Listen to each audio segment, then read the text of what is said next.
여러분 안녕하십니까? 한국말씀 사관학교입니다. 우리 한국말씀 사관학교는 14만 4천 말씀 사관학교와 평신도 말씀 사관학교로 분리 운영되고 있으며 14만 4천 말씀 사관학교는 하나님의 종들을 양성하는 양육기관이며 이 양육을 받기를 원하는 하나님의 종들은 매월 순교 헌금으로 42달 동안 매월 10만원씩 그렇게 헌금을 납부하고 그렇게 말씀을 무장하실 것을 적극적으로 추천하며 평신도 말씀 사관학교 생도들은 자유롭게 말씀을 무장하시면 되겠습니다. 저는 하나님께서 이 마지막 때 말씀의 나트로 사용하시려고 창세전부터 예배해 놓은 자입니다. 여러분의 기도와 적극적인 참여를 부탁드립니다. 성부 하나님, 성자 하나님, 성령 하나님, 오늘 또 우리 성삼위 하나님께서 이 말씀을 듣는 모든 자들에게 우리 성부 하나님의 은총과 성자 하나님의 은혜와 또 성령 하나님의 은사를 풍성하게 부어주셔서 오늘 또 증언되는 이 말씀이 온전히 깨달아지게 하시고 잘 심겨져서 100배의 결실을 거둘 수 있도록 축복하여 주시옵소서. 오늘 또 모든 시정을 성삼위 하나님께 의탁하오며 우리 주 예수 그리스도 이름으로 기도 올려옵나이다. 아멘, 아멘, 아멘. 오늘은 한국말씀사관학교 사간생도 말씀무장 114회가 되겠습니다. 114회입니다. 저는 하나님께서 이 마지막 때 말씀의 나트로 사용하시려고 창세전부터 예배해 놓은 자입니다. 마음이 온유한 자는 더 많은 진리를 받아 믿음과 행위로 구원받아 천국에 들어가지만 마음이 강팍한 자는 더 이상의 진리를 받지 못하고 믿음으로만 구원받는다는 거짓 프레임에 빠져 그는 지옥에 던져지게 될 것입니다. 저의 연락처는 카톡 아이디 리키777이 되겠습니다. 우리는 마지막 시대에 살고 있습니다. 이 마지막 시대는 언제 접어들었냐 하면 2차 세계대전 이후에 이제 마지막 시대로 접어들게 되었는데요. 이제 이 세상은 3차 세계대전 핵전쟁을 앞두고 있습니다. 그 이전에 이 세상에 많은 이 마지막 때 말세의 징조들이 나타나게 되는데 처처의 기근과 지진과 전염병과 전쟁이 돌고요. 또 그러한 가운데 많은 거짓말들이 이 세상에 퍼뜨려져서 많은 사람들을 거짓으로 이렇게 인도하게 됩니다. 그래서 이 마지막 때 거짓말하는 자들이 많이 등장을 하게 되는데 하나님께서는 거짓말하는 걸 싫어합니다. 계시록 21장 27절에 보면 이 마지막 때 천년왕국이 들어서서 이제 하늘에서 내려오는 하나님의 성전, 하나님의 지성소가 하늘에서 내려오게 되는데요. 그것을 이제 계시록 21장에는 새 예루살렘 성이라고 표현되어 있습니다. 사람의 손으로 짓지 아니한 성소, 사람의 손으로 짓지 아니한 성막이 하늘에서 내려옵니다. 그래서 이제 천년왕국 왕들과 백성들은 하나님의 보호자가 있는 새 예루살렘 성에 들어가서 경배를 올리게 되는데요. 이 새 예루살렘 성에 들어가지 못하는 여러 자들이 계시록 21장 27절 이렇게 나오는데 거짓말하는 자는 거기에 못 들어가도록 되어 있습니다. 그러니까 우리 믿는 사람들은 이 마지막 때에 거룩한 양심을 잘 지켜서 참말로 진실만을 이야기하는, 그리고 진실만을 따르는, 그리고 진리만을 따르는 사람들이 되어야 합니다. 그러나 이 마지막 때는 거짓 선지자, 거짓 선동가들이 많이 일어나서 많은 사람들을 거짓으로 속이기 때문에 이 마지막 때에는 불법이 준동하게 됩니다. 그러나 참 선지자는 끝까지 견디는 자는 구원을 받는다고 하는 이 왕국복음을 온 세상에 전파하게 됩니다. 끝까지 견딘다는 말이 무슨 말이냐 하면은 1335일까지 땅 아래 머무는 자, 즉 히포메노 한 자만 구원받는다고 하는 그런 의미입니다. 이것을 줄여서 왕국복음이라 그래요. 왕국복음은 천년왕국에 들어가자고 하는 복음인데, 그 천년왕국에 들어가려면 땅 아래 머무는 그러한 일들이 벌어집니다. 이거를 뭐라 그러느냐면 이거를 초막절이라고 그래요. 영적 초막절. 그래서 이 마지막 시대의 영적 초막절이 이렇게 성취가 됩니다. 그러니까 이 마지막 때에 세 가지 절기가 성취가 되는데요. 영적 나팔절, 그 다음에 영적 속죄일, 그 다음에 영적 초막절, 이렇게 세 개의 절기가 성취가 되고 2000년 전에 네 개의 절기가 성취가 됐습니다. 그래서 구약에 보면 레위기 23장에 보면 7대 절기가 나오는데요. 거기에 7개 절기 중에서 4개의 절기는 초대개혁 2000년 때 성취가 됐고요. 이 마지막 때 또 천년왕국이 들어서기 전에 영적 나팔절, 영적 속죄일, 영적 초막절, 이것이 이루어집니다. 이 영적 초막절이 뭐냐면 이 마지막 때에 땅 속에 머무는 그것으로 영적 초막절이 성취가 돼요.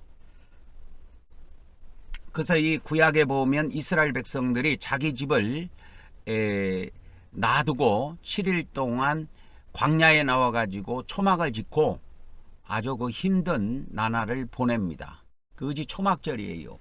그래서 이것이 7대 절기의 마지막 절기이기도 하고, 또 마지막 이 절기가 이 마지막 때 신약 시대 마지막 때 성취가 되어서 이것이 이제 하나님의 알곡 백성들이 이 영적 초막이라고 하는 이 보호처에 들어가서 구원을 받음으로 이제 천년왕국 백성으로 천년 동안 살게 됩니다.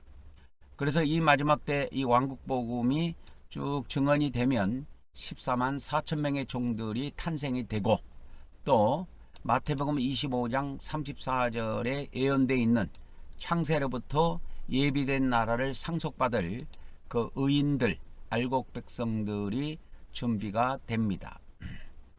그래서 이 말씀을 듣고 택함받은 전 세계의 14만 4천 명의 종들은 이 말씀을 잘 무장하고 이렇게 천사로부터 인침을 받아서 이 마지막 때 온전히 쓰임을 받아야 합니다. 그래서 이 마지막 때 14만 4천 명의 종들을 이렇게 탄생시키기 위해서 제가 하나님의 뜻을 받들어서 14만 4천 말씀 사관학교를 이렇게 개관한 것입니다.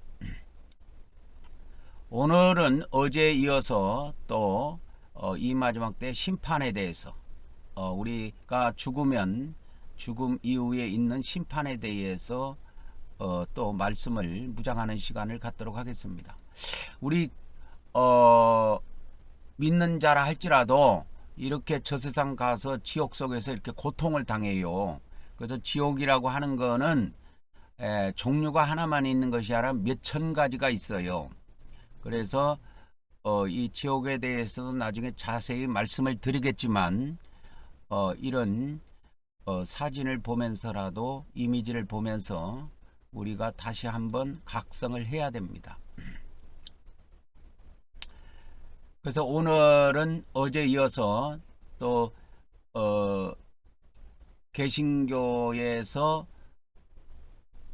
증언하는 사후 심판의 기준에 대해서, 그리고 또 천주교, 이 천주교 어디 갔어?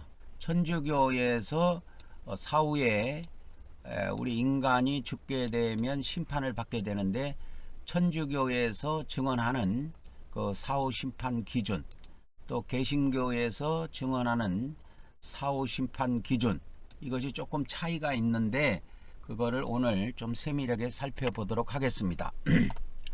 기독교, 개신교는 믿음으로 구원받는다는 것이 핵심입니다. 그러면 뭐 기독교는 뭐 행위는 이 행위에 대한 거는 잘 구원과 연결시키지 않지만 성경에 워낙 행위라는 말이 많이 나오기 때문에 이거를 설명을 안 할 수가 없습니다. 그래서 행위는 그냥 믿음의 결과다. 뭐 이 정도만 이렇게 정리하고 보통 구원에 대해서는 오직 믿음으로 구원받는다. 그러니까 오직 믿음으로 구원받는다고 했을 때 여러분 이걸 알아야 됩니다. 지금은 이제 개신교 말이 좀 바뀌었는데 개신교가 500년 오면서 이제 말이 조금씩 바뀌었어요. 구원론도 좀 바뀌고 말이 바뀌었는데 이 오직 믿음으로 구원받는다고 하는 솔라 피데 있죠. 이 솔라 이 피데라고 하는 오직 믿음으로 구원이라고 하는 거는 500년 전으로 가야 알아요. 500년 전에 종교개혁이 일어났을 때 종교개혁자들이 주창했던 이야기인데 그때 천주교의 구원론은 그때 당시에 천주교의 믿음과 행위의 구원, 믿음과 행위에 의한 구원론이 있었어요. 그러니까 이 오직 믿음이라고 하는 거는 요즘에는 기독교에서 조금 이건 내용을 보충해서 이렇게 이 믿음 안에 행위도 있다, 믿음 안에 이게 행위라는 것도 있다, 이렇게 자꾸 설명을 하지만 이 500년 전에 종교개혁이 일어났을 때 이 솔라피데라는 이 말이 나왔던 그 근본 취지는 그런 것이 아니에요. 이 믿음 안에 행위가 있다 이런 뜻이 아니고 그때 천주교는 믿음과 행위에 의한 구원론이었어요. 지금도 그렇고. 그러니까 이걸 부정한 거예요. 이걸 부정하고 오직 믿음으로만 구원받는다 이런 의미로 만들어진 거예요. 오직 믿음의 솔라피데라고 하는 거는 오직 믿음으로 이런 뜻인데 그래서 오직 믿음으로만 구원받는다는 것이 개신교의 구원론입니다. 그런데 지금은 이거를 이제 기독교가 500년 오면서 개신교의 구원론도 개신교 안에서도 많은 반발이 있어요. 믿음 하나 갖고 이게 구원론이 너무 허접하다라는 걸 개신교 스스로 알기 때문에 무슨 이야기를 하냐면 우리가 말하는 이 믿음 안에는 행위도 들어있다 이렇게 이야기를 합니다. 그러나 안 들어있습니다. 원래부터 안 들어있어요. 이 말이 만들어진 배경은 솔라피데라고 하는 솔라피데라고 하는 그 구원론이 만들어진 배경은 천주교의 구원론이 믿음과 행위로 되어 있기 때문에 그래서 행위를 강조하다가 이 행위를 그러면 행위가 악하고 행위가 더럽고 행위가 경건하지 못하고 이러면은 연옥에 들어가서 이렇게 심판을 받으면서 그 영혼이 깨끗하게 정화받을 때까지 그 연옥에서 고생을 해야 된다고 하는 것이 있다 이 말이에요. 그래서 이 행위 구원론은 연옥하고 연결이 됐어요. 연옥하고 연결이 돼 있다고. 그래서 개신교에서는 이걸 전면 부인하고 새로 만들어진 종교예요. 근데 개신교가 500년 오다 보니까 자체 안에서도 우리 개신교의 구원론이 문제점이 많다. 그래서 지금 개신교 안에서도 이 구원론을 상실한다.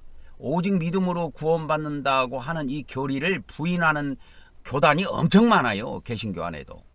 그래서 저번에 구원 상실, 개신교 안에서도 우리가 믿음으로 구원을 받지만 행위에 의해서 구원을 상실한다고 하는 교단이 엄청 많습니다. 지금 개신교 안에. 그럼 왜 그렇게 많이 만들어졌냐 하면 아무리 이거 봐도 이거는 아닌 것 같거든. 오직 믿음 이거 하나만 갖고 이게 성경을 갖다가 풀이한다는 거는 자체로 모순이 있다라는 것을 알거든. 그러니까 그런 교단들이 만들어지고 그런 교리들이 개신교 안에서도 만들어지는 것입니다. 그래서 개신교에서 이제 그래가지고 요즘에는 이 행위라는 것도 살짝 이야기를 하는데, 구원론과 더불어서 행위도 이야기할 때 어떻게 이야기하냐면, 우리가 말하는 믿음은 이 믿음 안에 행위라는 것도 포함이 되어 있다, 뭐 이런 식으로 뭐 이야기를 하는데, 내가 볼 때는 그거는 장난치는 것 같아요. 원래 개신교의 오직 믿음 솔라 피데라고 하는 이 구원론은 천주교의 구원론에 반항해서 만들어진 구원론이에요. 천주교의 구원론은 이렇게 딱 돼 있다니까. 믿음과 행위에 의한 구원이다. 우리가 믿음으로 구원을 시작하지만, 믿음으로 우리가 구원을 받고 시작을 하지만, 그 다음에 우리가 하나님처럼, 예수님처럼 거룩하게 살아야 되고 성화가 되어 가야 되는데, 그 단계에서는 이미 우리가 믿음으로 구원받은 이후에는 믿음과 행위라는 이 두 축이 두 가지가 반드시 필요하다. 그것이 저번에 내가 구원론 이야기 해줄 때 천주교 구원론 이야기 해주고 개신교의 구원론을 이야기 해줄 때 다 정리해 드렸잖아요. 이거는. 그래서 개신교의 구원론과 더불어서 사후에 그 종말론 안에 심판론이 있다 그랬죠. 그러니까 그 종말론 안에 심판론이 있는데, 그 또 사후 심판론에 대해서 이렇게 살펴보면 개신교도 2단계로 되어 있고, 이 심판론이 개신교든 천주교든 다 2단계로 되어 있습니다. 2단계. 다 2단계. 그래서 사후에 바로 사후 심판이 있고, 그 다음에 그 영혼으로 이렇게 많은 세월을 보내다가 마지막에 최후 심판이 있다. 이렇게 되어 있어요. 이거는 천주교도 그렇게 되어 있고 개신교도 그렇게 되어 있습니다. 그래서 사후 심판을 개인 심판이라고도 하고 개별 심판이라고도 합니다. 그리고 오늘 또 용어를 하나 더 알려드리자면, 이 사후 심판을 개인 심판, 개별 심판이라고도 하면서 특별 심판이라고 그래요. 그 다음에 이 최후 심판을 단체 심판이라고 하고 일반 심판이라고 부릅니다. 왜? 이게 특별 심판이니까 이거는 일반 심판이라고 부르는 거예요. 그래서 용어는 여러분들이 그래서 이 사후 심판을 개인 심판 또는 개별 심판, 이거를 또 특별 심판이라고도 불러요. 그리고 그러니까 용어를 어떻게 쓰든지 내용만 알고 있으면 된다. 최후 심판은 단체 심판이다. 이 단체 심판은 특별 심판의 반대말 일반 심판이다. 이렇게 부릅니다. 그러니까 이런 용어들이 있다라고 하는 것은 알고 있어야 됩니다. 그래서 어떤 사람이 개인 심판과 단체 심판이라는 용어를 안 쓰고 특별 심판과 일반 심판이라는 용어를 쓰면서 이 심판에 대해서 이야기할 때 그것을 알아들어야 돼요. 여러분이. 또 이런 용어를 안 쓰고 사후 심판과 최후 심판, 이렇게 또 용어를 이 두 가지를 놓고 심판에 대해서 이야기해도 그것도 알아들어야 됩니다. 그러면 개신교의 그 기본 입장, 심판에 대한 기본 입장입니다. 개신교는 오직 믿음, 솔라 피데, 오직 믿음을 구원의 핵심 기준으로 삼고 있습니다. 믿음. 그래서 믿음을 이 구원의 핵심 기준으로 삼고 있다 이 말이에요. 그래서 인간은 믿음으로 의롭게 되며 믿음으로 의롭게 된다 이 말이에요. 로마서 몇 장? 로마서 3장. 이게 로마서 3장에 나오는 겁니다. 근데 기독교에서 이 이신득이가 순간론으로 되어 있는데, 로마서 3장 원문을 제가 헬라어를 이 앞전에 해석해 드렸을 때 순간론이 아니고 반복적이고 지속적인 거라 그랬죠. 그래서 기독교에서 말하는 이신득이의 순간론은 틀립니다. 그래서 어쨌든 간에 기독교의 기본 입장은 인간은 믿음으로 의롭게 되고, 그래서 이제 이신득이라는 말을 많이 씁니다. 이신득이. 그래서 행위는 단지 믿음의 결과일 뿐이다. 그러니까 행위라는 말이 성경에 너무 많이 나오니까 또 설교 오면서 행위를 이야기를 안 할 수가 없어. 그러니까 행위도 이제 어떻게 설명하냐 하면 행위는 단지 이 믿음으로 의롭게 됐는데 그 믿음을 갖고 있는 사람들은 그 믿음에 따른 열매 또는 믿음에 따른 결과다. 이 선행을 그렇게 본다 이 말이에요. 그래서 기독교 개신교에서는 행위는 구원이 조건이 아니고 구원의 조건이 아니지만 심판에서는 평가될 수 있다. 이 정도까지만 이야기합니다. 이 행위로 심판받는다 말도 잘 안 해요. 근데 성경은 행위로 심판받는 것으로 나오거든요. 그러니까 이것 때문에 제가 개신교 구원론은 바꿔야 된다 그랬죠. 헬라어로 보면 모르니까 개정성경으로 보도록 하겠습니다. 그래서 죽은 자들이 하나님으로부터 심판을 받게 되는데 이 행위, 죽은 자들이 행위에 따라서 심판을 받게 됩니다. 이게 요한계시록에 정확하게 기록이 되어 있어요. 물론 계시록 20장에 나와 있는 이 죽은 자들의 심판은 백보자 심판에 대한 이야기인데 백보자 심판이든 그리스도 심판이든 그리스도 심판 때든 백보자 심판 때든 죽은 자들의 심판의 기준은 행위입니다. 성경에 믿음의 기준이란 말이 없어요. 그래서 이거를 잘 알고 있어야 됩니다. 13절에 또 반복돼요. 각 사람이 자기 행위대로 심판을 받고, 성경은 이렇게 돼 있어요. 근데 자꾸 기독교는 행위대로 심판을 받는 게 아니고 믿음대로 심판받는다. 그래서 믿음으로 구원받은 사람은 이 믿음으로 구원받아 천국에 들어간다고 자꾸 어거지를 써요. 야, 이 사람들아, 어거지 쓸 걸 어거지 써야지. 어거지 써서 안 되는 거를 자꾸 어거지 쓰면 그거 어쩌자는 거요. 이게 성경을 가지고 장난치면 안 돼요. 그리고 이거 하나님의 경고, 성령님의 경고인데요. 이 성령님의 경고는 뭐냐면 성경 해석을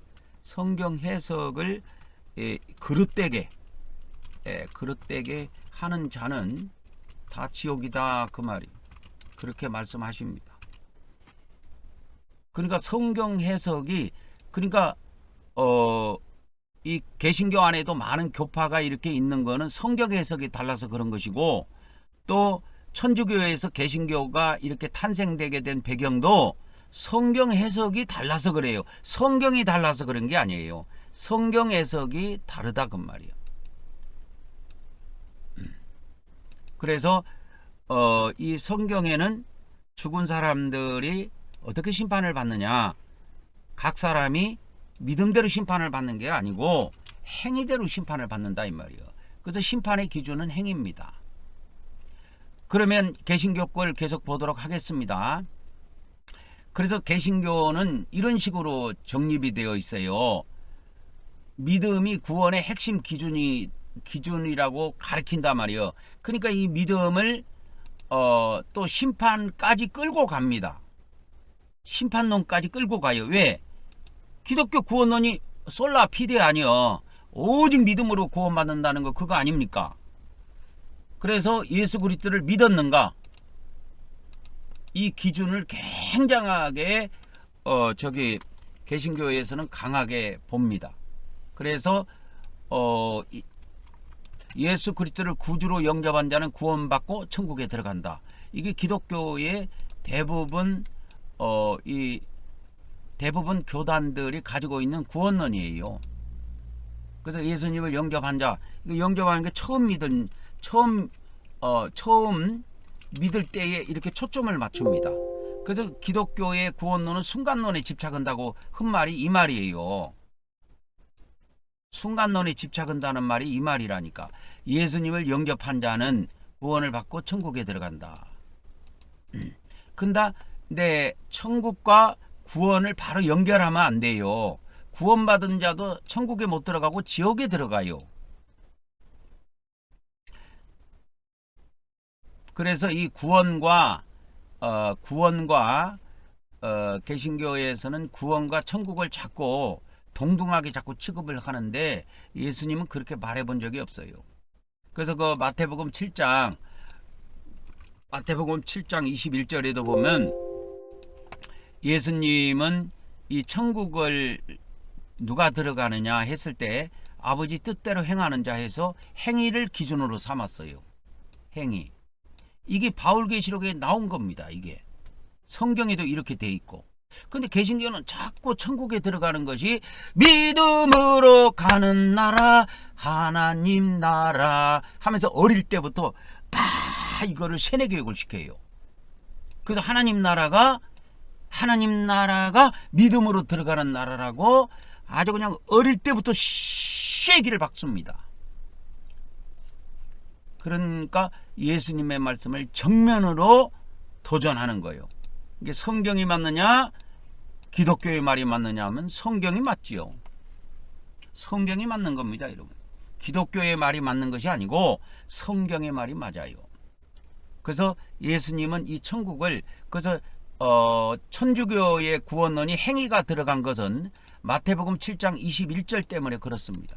그리고 야고보서하고 이 마태복음 7장 21절, 제가 구원론에서 한번 이걸 언급해 드렸죠. 천주교는 왜 믿음과 행위로 구원을 받느냐 했을 때 천국을 들어가는 것이 행위가 기준이기 때문에 그런 거예요. 그런데 예수님은 천국을 들어가는 기준을 행위로 잡았는데, 개신교 거 한번 봅시다. 예수를 구주로 영접한 자는 구원을 받아 천국에 간다. 이게 이제 개신교의 정설입니다. 정설. 이렇게 안 믿는 교단도 있어요. 왜? 개신교는 통일이 안 돼 있어. 엄청 다양해요, 교단이. 그래서 예수님 믿고 구원 받았지만 이렇게 행위가 악하거나 행위가 더러우면 구원을 상실한다고 하는 것이 개신교에서도 많아요. 그러니까 예수님을 믿지 않는 자는 심판을 받아 영원한 형벌을 받는다. 그래서 여기서 심판을 받아 했을 때 여러분, 심판의 기준점을 뭐로 잡았어요? 예수님을 믿지 않는 자. 이 말은 심판의 기준을 뭐로 본 거예요? 예수님을 믿는 믿음으로 봤단 말이에요. 그래서 개신교의 이 구원론이 세밀하게 들어가면 맞을 것 같지만 틀립니다. 이게 초기에 처음에 예수님을 믿어서 이렇게 영이 구원받는 것은 믿음으로 되는 것이 맞아요. 성경에 원래 맞습니다. 그건 천주교도 동일해요. 개신교도 동일하고. 근데 이 천국 들어가는 문제는 구원을 받은 사람의 문제하고 또 달라요. 구원받은 사람이 천국에를 들어가기는 하지만 이 구원을 받았어도 못 들어가는 사람이 있어요. 지옥에서 죗값을 갖고 나오는 사람이 있다니까. 그러니까 이 개신교의 문제점은 뭐냐면, 천주교는 연옥이라는 교리가 있어갖고 죗값을 갖고 그 다음에 거기에서 깨끗하게 돼가지고 정화돼갖고 심판을 받고 나온다는 개념이 있는데, 개신교는 이거를 아예 없애버렸기 때문에, 그 면죄부 사건 때문에 이게 루터가 열받아갖고 이거 저질러버린 것이거든. 면죄부 판매 때문에. 그럼 면죄부를 판매한 것은 연옥교리 때문에 그러거든. 그러면 연옥교리라는 것은 어디를 기반으로 하고 있냐면 행위구원에 기초하고 있는 거예요. 그래서 개신교가 탄생될 때 솔라피데라고 하는 그 개념이 뭐냐면 연옥을 반대하는 것이고 행위구원론을 반대하는 거예요. 그래서 오직 믿음 구원이에요. 그래서 천국도 믿음으로 간다고 이렇게 돼버린 거예요. 그래서 믿음으로 가는 나라, 하나님 나라, 이렇게 한다 이 말이에요. 그 천주교에서는 그런 거 부르는가 모르겠네. 내가 천주교 생활을 한 번도 안 해봐서. 근데 개신교에서는 그걸 많이 부르거든. 주일학교 같은 데서. 근데 그걸 부르면서도 그것이 틀렸다고 생각하는 사람은 한 명도 없어. 저도 옛날에 주일학교 교사도 하고 했는데 그걸 같이 부르고 하면서 그때는 제가 목사 되기 이전이니까 뭐 틀렸다는 생각을 단 해본 적이 없지요. 당연하다고 생각했지요. 그래서 이제 이 개신교의 구원론의 핵심은 요한복음 3장 16절입니다.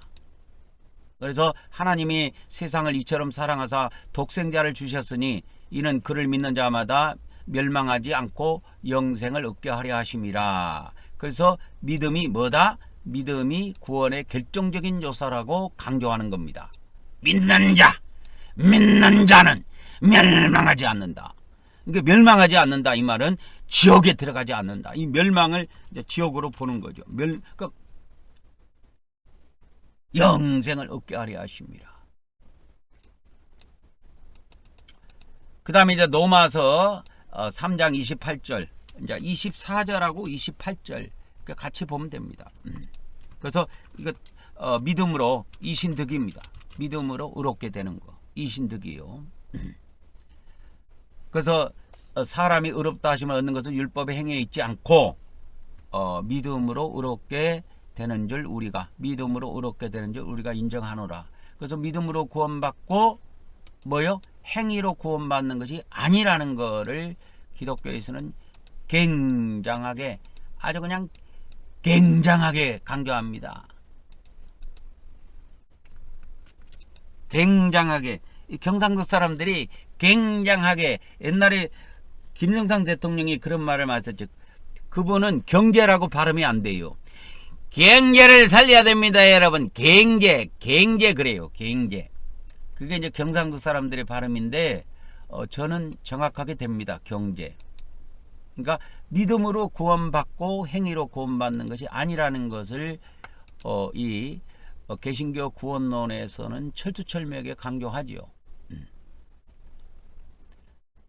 그래서 개신교의 심판 기준에 대해서 지금 말씀을 드리는데, 왜 개신교에서는 이 심판까지도 믿음을 갖고 오냐 이 말이요.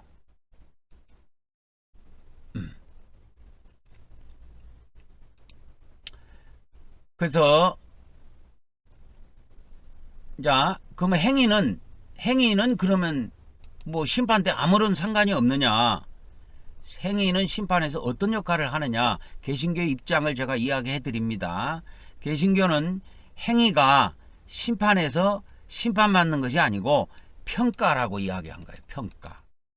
그러니까 여러분, 이 평가로, 그러니까 심판을 평가로 전락시킨 거예요. 이 행위를. 왜?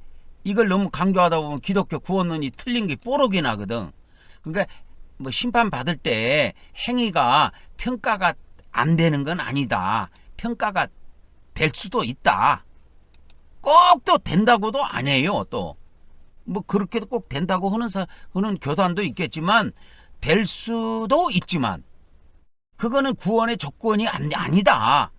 오직 믿음만이 구원을 받을 수 있는 길이다. 이렇게 합니다.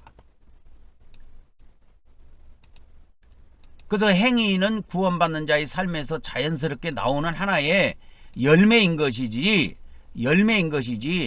행위가 조금 잘못됐다, 뭐 악하다, 뭐 더럽다 해가지고 구원을 잃어버리거나 그런 것은 아니다.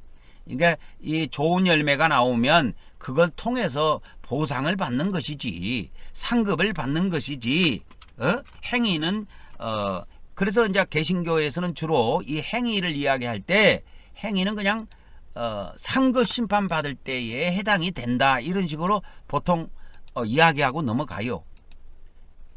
이거를 너무 깊이 있게 다뤄주면은 구원론이 뽀록이 나니까 이렇게 깊이 있게 말도 안 합니다. 그래서 이 개신교에서는 이 행위를 갖다가 하나님은 아까 뭐라 그랬어요?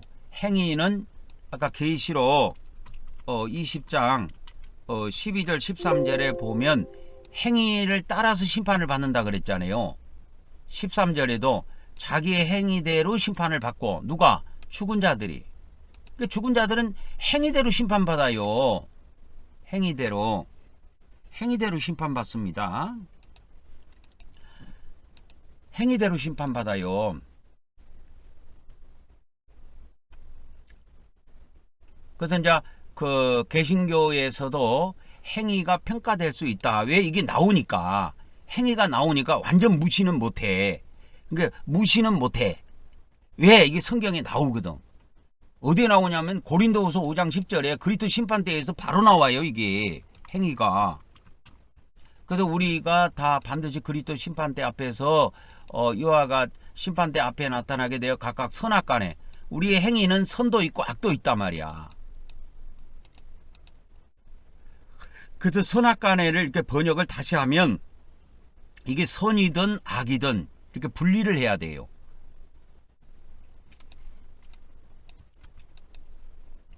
그래서 이제 고린도후서 5장 10절에 보면 개정성경은 이렇게 선악간에 이렇게 번역을 해놔봤는데 이 그 킹제임스 성경에 가보면 이렇게 나눠놨지요. 선과 악을 이렇게 나눠놨지요. 선이든 악이든 자기 몸으로 행한 것들. 그러니까 행한 것들을 줄여서 행위라 그래요. 행한 것들이라는 건 동사를 명사화한 것이고 이거를 그냥 아예 처음부터 명사로 쓰려면 행한 것들을 행위라고 부른다 그 말이요.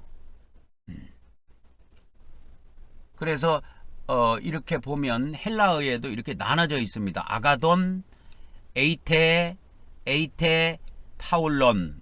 그러니까 아가돈은 아가도스의 그 원형이 아가도스인데 선한 그런 뜻이에요. 형용사예요.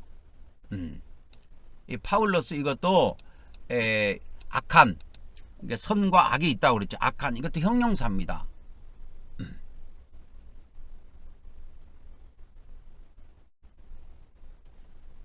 그래서 이거를 헬라어로 가보면 선, 아가도스 이것도 형용사고 파울로스 이것도 형용사인데 이게 선한 행위, 악한 행위를 그 행한 거 있죠.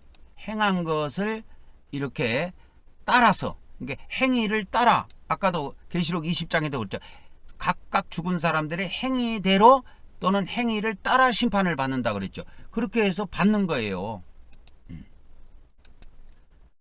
그래서 그 받다, 우리나라에는 받으려, 받다, 이게 코미조, 헬라어로 이거 코미조라는 단어를 썼는데 코미조라는 단어가 뭐 여러 가지 원래 의미가 있는데 이거 영어 킹제임스 성경에 가장 많이 대표적으로 쓰인 것이 리시브, 받다 그런 겁니다.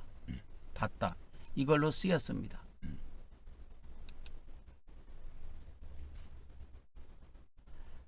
그래서 이게 헬라어 원뜻은 뭐냐면 다시 받는 겁니다. 다시 받는다는 말은 도로 받는다 이런 뜻인데 그것이 무슨 말이냐면 내가 이 땅에서 악을 행했지요. 그러면 그 악이 뭐를 가지고 오느냐, 이게 가지고 오다라는 뜻도 있는데 내가 이 세상에서 악을 행했으면 악이 악을 가지고 와. 내가 선을 행했으면 그 선한 행위가 심판 때 나에게 선을 가지고 와. 이것이 코미조의 뜻이에요. 그래서 성경에 보면 갈라디아서 6장에 보면 사람이 뭐요? 심은 대로 거둔다고 그랬어요. 그래서 이 사람이 심은 대로 거둔다는 말은 선을 심으면 선을 거두고 악을 심으면 악을 거두고 하는 겁니다. 그래서 이 코미조라는 뜻은 가지고 온다는 브링이라는 뜻이 있는데 가지고 오는 겁니다. 그래서 선을 심었으니까 나에게 심판 때 이 땅에서 심은 선이 나에게 뭘 갖고 왔어요? 선을 가지고 왔어요. 그래서 하나님으로부터 선한 대우를 받는 겁니다. 내가 이 땅에서 악하게 살았어. 그러면 이 악이 뭘 가지고 오느냐? 악을 가지고 와요. 심판 때. 그러면 악을 가지고 오는데 하나님께서 그래서 심판 때 나를 악하게 대우해 준다 그 말이요. 그것이 어디냐? 그래서 지옥에 던지는 거야. 그래서 이 선악의 문제는 여러분 이거를 잘 아셔야 돼요. 우리 기독교에서는 자꾸 믿음만 가지고 이 심판론도 믿음으로 떼어버리려고 하는데 다 거짓말입니다. 심판은요 전부 다 성경에 신약 성경에 보면 심판은 전부 다 행위예요. 행위예요. 그래서 이 개별 심판 있죠. 이 개별 심판에서 뭘 하냐면 이 개별 심판에서 선과 악에 대한 이 행위 심판을 합니다. 이게 개별 심판의 특징이에요. 개별 심판의 특징입니다. 개별 심판의 특징이에요. 그래서 이제 이거를 고린도후서 5장 10절을 기독교에서는 어떤 식으로 이렇게 해석을 하냐면 이 화살표 해놨죠. 이건 기독교식 해석이에요. 제가 해석한 거 아니에요. 저는 고린도후서 5장 10절을 통해서 항상 여러분들에게 전해드리는 말씀이 뭐요? 우리가 사후에 바로 그리스도 심판대에서 심판을 받아 선을 행했으면 선한 천국으로 들어가고, 이 땅에서 악한 사람으로 살았으면 하나님께서 악인으로 판정을 내리면 그는 지옥에 들어간다고 항상 이야기하잖아요. 근데 이 개신교에서의 이 해석의 기본적인 뜻은 이렇게 해석합니다. 우리가 믿음으로 구원을 받지만 행위에 따라 심판에서, 그러니까 그리스도 심판대에서 우리가 행위 심판을 받는다. 그러니까 행위를 이야기해요. 왜? 고린도후서 5장 10절 이런 말씀들이 성경에 많이 있단 말이에요. 이게 로마서 14장에도 또 있어요. 이 그리스도 심판대가. 물론 개정성경에는 하나님의 심판대라고 번역을 잘못해놨는데, 원래 헬라어 원문 이 다소필사본에 가면 그리스도의 심판대로 나옵니다. 그래서 이 개신교에서는 고린도후서 5장 10절도 저하고 완전히 다르게 해석해요. 어떻게 해석하냐면 이렇게 해석합니다. 이게 그러니까 사람 골 때리는 거예요. 그래서 믿음으로 우리가 구원을 받지만 행위도 심판을 받는다. 아까는 여 위에서는 평가받는다고 이야기했잖아요. 평가. 그러니까 심판의 수준이 아니고 우리 행위를 하나님께서 평가하신다 그 말이요. 이 평가 수준으로 봐요. 뭐 수행평가 받듯이. 그러면 행위에 따라 심판에서 보상이 달라질 수 있다. 그래서 개신교에서는 이 행위 심판을 이야기할 때 이게 개신교 겁니다. 제 것이 아니에요. 개신교에서 행위 심판을 이야기할 때 구원과 연결짓지 않습니다. 구원과 연결하지 않고 보상과 연결합니다. 그걸 아시면 돼요. 그래서 개신교에서도 하나님께서 이런 고린도후서 5장 10절 이런 말씀들이 성경에 있기 때문에 이게 한두 번 나오는 게 아니에요. 그게 행위 심판이 부인을 못해. 그러니까 기독교는 구원을 믿음으로 받는다고 이미 딱 예수님을 처음 믿을 때 믿음으로 이신득이로 구원 받는다고 이걸로 가져가잖아요. 오직 믿음으로 구원 받는다. 그러면 행위는 심판 받을 때 우리가 개별 심판 받을 때 행위 심판을 안 받습니까? 받는다고 이야기해요. 왜? 성경에 있으니까. 근데 그 행위에 대한 평가를 하신다 하나님께서. 그러니까 심판 수준으로 보는 게 아니고 수행평가하듯이 평가 수준으로 보는 거예요. 그래서 점수를 매겨 갖고 상급을 결정한다 이렇게 해요. 상급. 그러니까 이 기독교의 이 행위 심판론은 설탕을 너무 많이 넣습니다. 그리고 이제 그러니까 행위 심판이 야고보서에도 있으니까 2장 17절에 이와 같이 행함이 없는 믿음은 그 자체 죽은 것이니라. 그래서 진정한 믿음이 있다면 반드시 행위로 나타난다. 이렇게 믿음을 행위하고 연결 지을 때 이렇게 기독교는 연결을 짓습니다.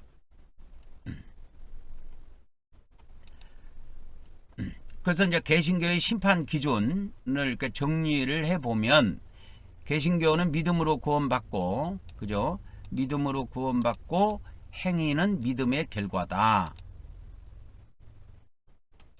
그래서 심판에서 행위가 평가될 수 있다. 그러니까 심판 받을 때, 그리스도 심판 때에서 행위가 하나님께서 평가를 하신다.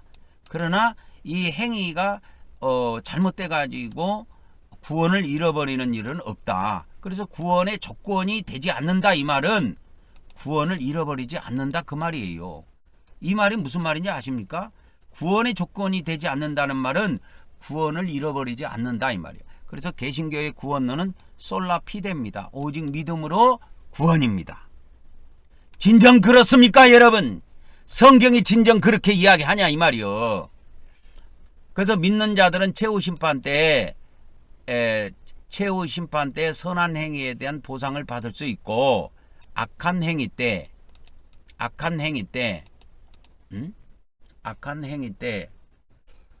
근데 이제 이 개별 잡으세요.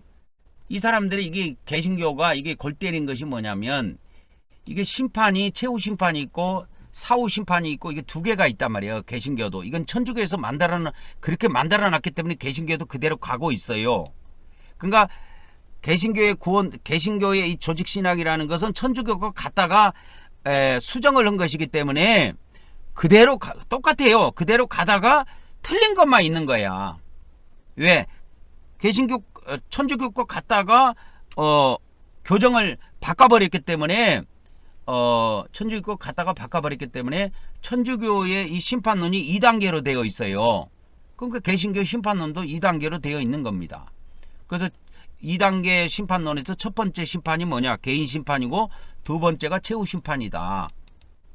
그러니까 이 개신교에서는 이 사후 심판을 받을 때 행위 심판이 정확하게 이게 명확하게 드러나지 않아요. 이걸 세밀하게 말했다가는 자기들이 자기 올무에 걸려 들어가기 때문에 이거 평가하는 정도다.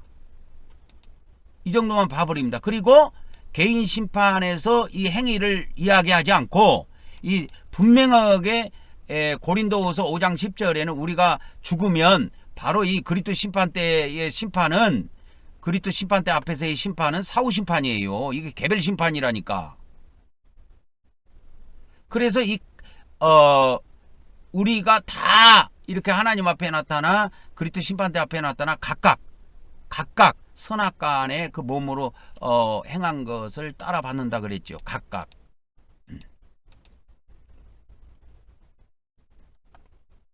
각자가. 이 각자라고 하는 것은 뭐냐면 개별을 말하는 거예요. 개별 심판을 이야기한다 그 말이요. 그러니까 이 개별 심판을 이야기하는데 이게 또 나중에 보면은 이게 최후 심판, 그래서 이 개별 심판에서 행위를 선과 악으로 정확하게 안 나누고 최후 심판에서 선한 행위에 대한 보상이 있을 것이다. 악한 행위에 대한 악한 행위로 인해 상급을 잃을 수도 있다. 뭐 이런 식으로 이게 정리가 됐는데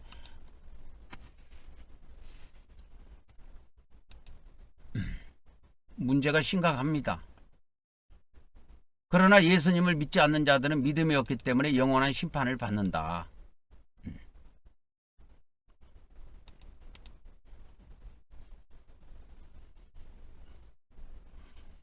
그래서 예수님을 믿지 않는 자들이 영원한 심판을 받는다.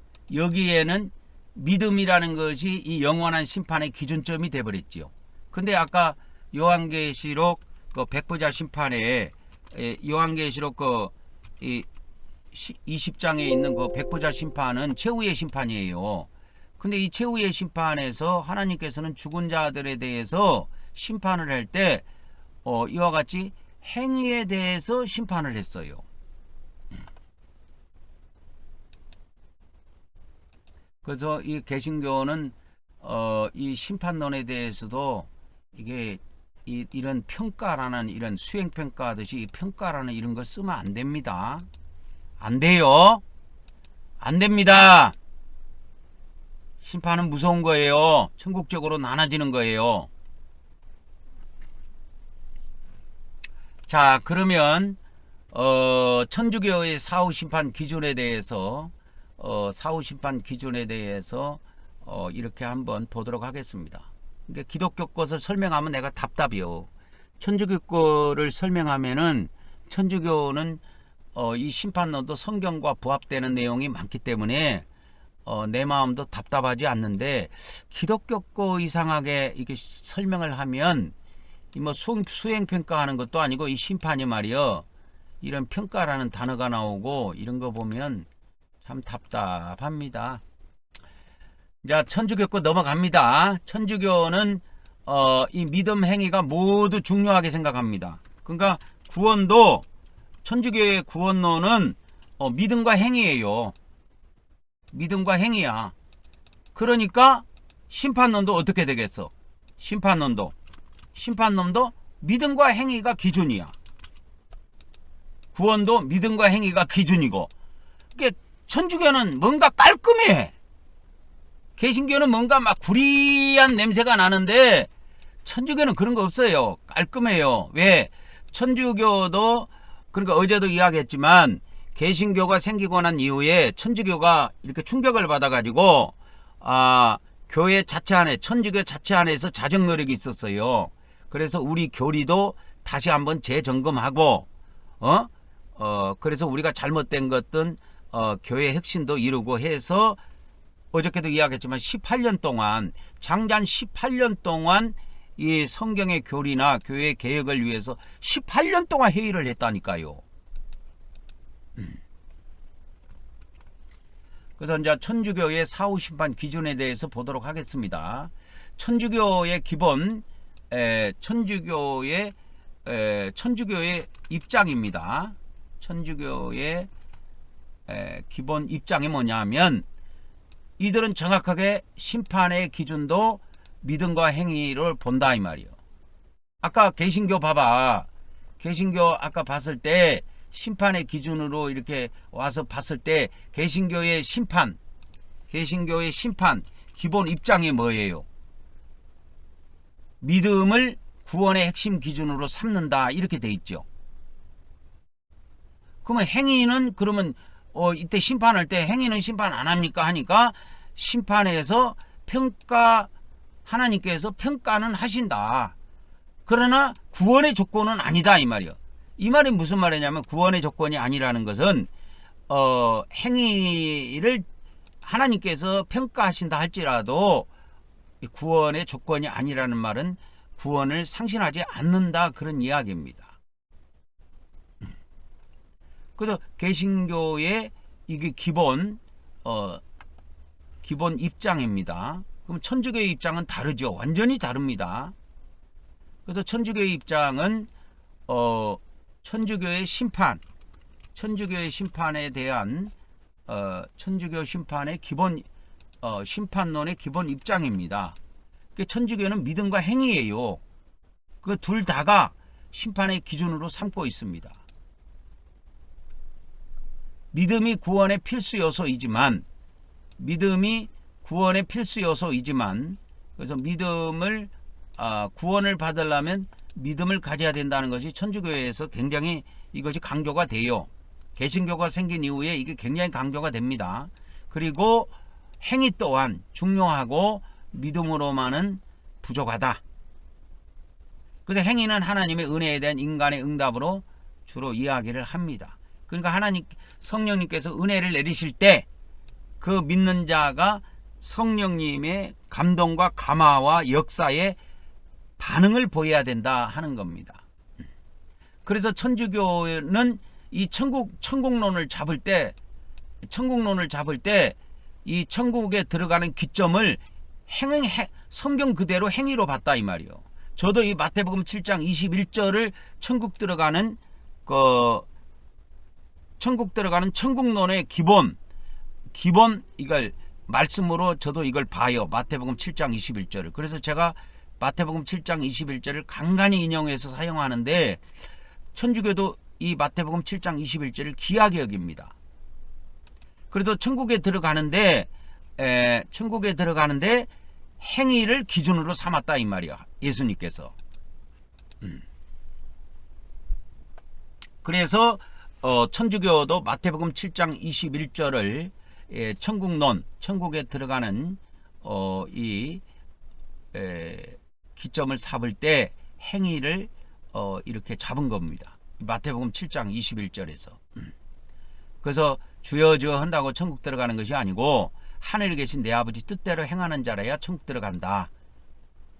그 다음에 이제 야고보서 2장 24절에 사람의 행함으로도 의롭다함을 받고 믿음으로도 의롭다함을 받고, 그래서 야고보서 2장 24절이 그래서 믿음과 행위, 이 행함이라는 것은 행위지요. 그래서 천주교에서는 믿음과 행위로 우리가 의롭게 된다. 그러니까 믿음과 행위로 우리가 성화된다. 이거를 강조해요, 천주교에서.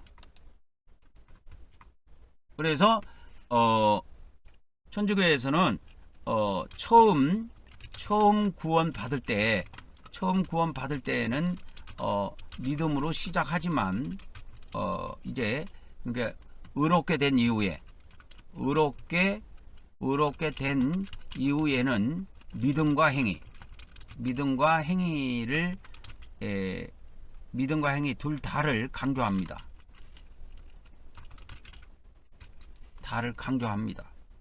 그래서 이 믿음과 행위가 천국 들어가는 기본 요소예요. 개신교는 믿음으로만 들어갑니다. 그래서 천주교에서 믿음과 행위의 관계, 이거를 보면 구원론도 그렇게 돼 있다고 그랬죠. 구원론도 천주교는 믿음과 행위로 돼 있어요. 그래서 하나님이 은혜를 주실 때 그 은혜를 믿음으로 반응을 해야 된다. 그래서 행위로 나타내야 된다. 그래서 은혜와 믿음과 행위, 이 세 가지가 결합해서 최종적인 구원에 도달한다. 이렇게 천주교는 그렇게 가르칩니다. 성경도 이렇게 되어 있어요, 실제로. 그러니까 믿음도 구원을 받는데, 여러분, 천주교에서 행위만 강조하는 게 아니에요. 믿음을 필수적인 것으로 항상 갖고 가요. 그러나 이 믿음이라는 건 안에 있는 것이지 밖으로 나타나는 것이 아니기 때문에 믿음이 표출돼야 된다. 선한 행위를 통해 그래서 믿음이 완성된다. 이렇게 보는 겁니다. 그래서 이 천주교에서는 이 심판론에 있어서, 천주교는 심판론에 있어서 행위를 중요한 기점으로 삼습니다. 아까 개신교는 그렇게 안 봤지요. 그래서 심판에서 행위가 중요한 이유를 어떻게 설명하냐면, 천주교에서는 인간은 자유의지를 통해 선과 악을 선택한다. 그렇죠? 아까 고린도후서 5장 10절에도 보니까 그리스도 심판대에서 우리 믿는 사람들의 선과 악을 심판한다고 그랬죠, 하나님께서. 그래서 선과 악을 선택하고 우리는 살게 됩니다, 이 땅에서. 그래서 그 선택이 심판에서 평가가 됩니다.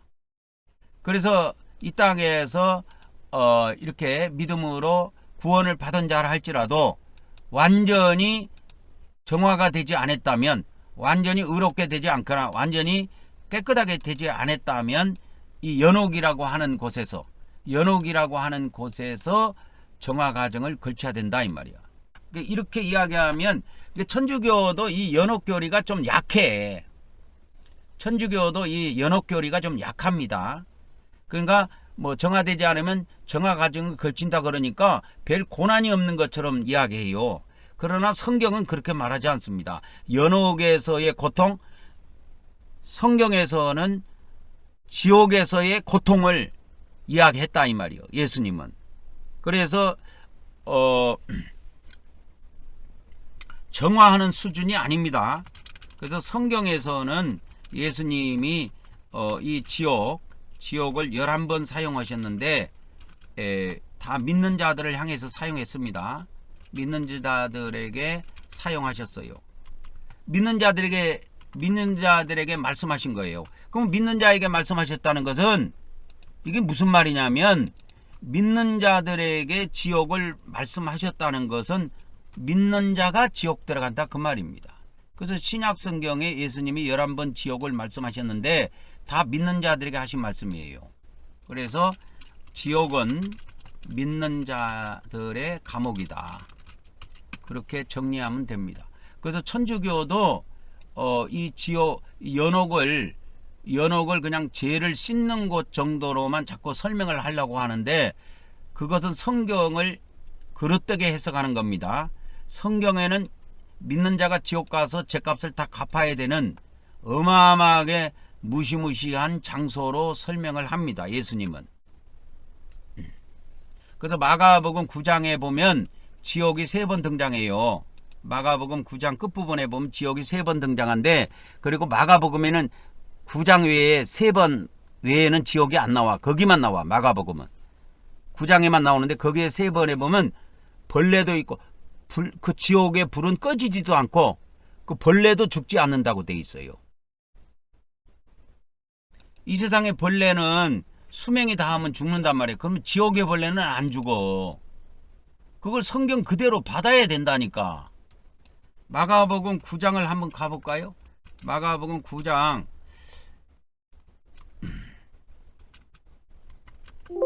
마가복음 9장에 보면은 지옥. 그래갖고 마가복음 9장 43절 지옥 해갖고 뭐라고 나오냐면 꺼지지 않는 불에 들어가는 것보다 낫다. 그러니까 내 손이, 이거 믿는 자의 손이에요. 불신자의 손이 아니고 믿는 자들이 손으로 범죄하면 그걸 도끼로 찍어 내버리라는 거예요. 손을. 왜? 그래야 영생, 여기서 영생은 천국이에요. 영생의 나라에 들어갈 수가 있다. 만일에 안 찍어내면 지옥에 들어간다 이 말이요. 꺼지지 않는 불. 그래서 지옥은 불도 안 꺼져.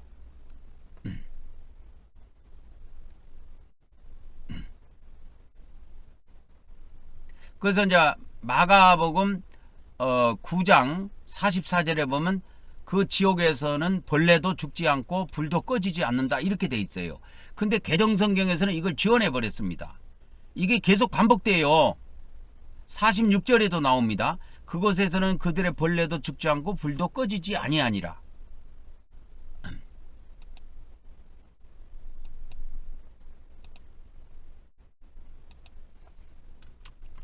그리고 그 성경에서는 이와 같이, 그리고 마가복음 이 개정성경에는 48절에만 이게 나와요. 구더기도 죽지 않고 불도 꺼지지 아니하니라. 그 앞에 이게 2번 반복됩니다. 없음 이게 없는 게 아니야. 지원해버렸어 어떤 놈이. 근데 이게 킹제임스 성경에 다소 필사본에는 다 들어가 있어요. 이렇게 그곳에는 그들의 벌레도 죽지 않고 불도 꺼지지 않는다. 46절에 또 나오죠. 그곳에 지옥에서는 벌레도 죽지 않고 불도 꺼지지 않는다. 그래서 뱀도 안 죽고 계속 사람들의 살을 파묻고 막 뱃속에도 들어가고, 그래서 뱀족에서 고통당한 사람, 구더기 지옥에 들어가서 고통당한 사람, 그래서 이 지옥의 고통은 다양해요. 불지옥만 있는 게 아닙니다. 그래서 이 킹제임스에서는 48절에도 이게 나오고 46절에도 나오고 44절에도 이게 나와요. 근데 개정성경에서는 이걸 지워버렸어. 그래갖고 없음 이렇게 나옵니다. 없는 게 아니에요. 헬라 원문에 가면 다 있어요.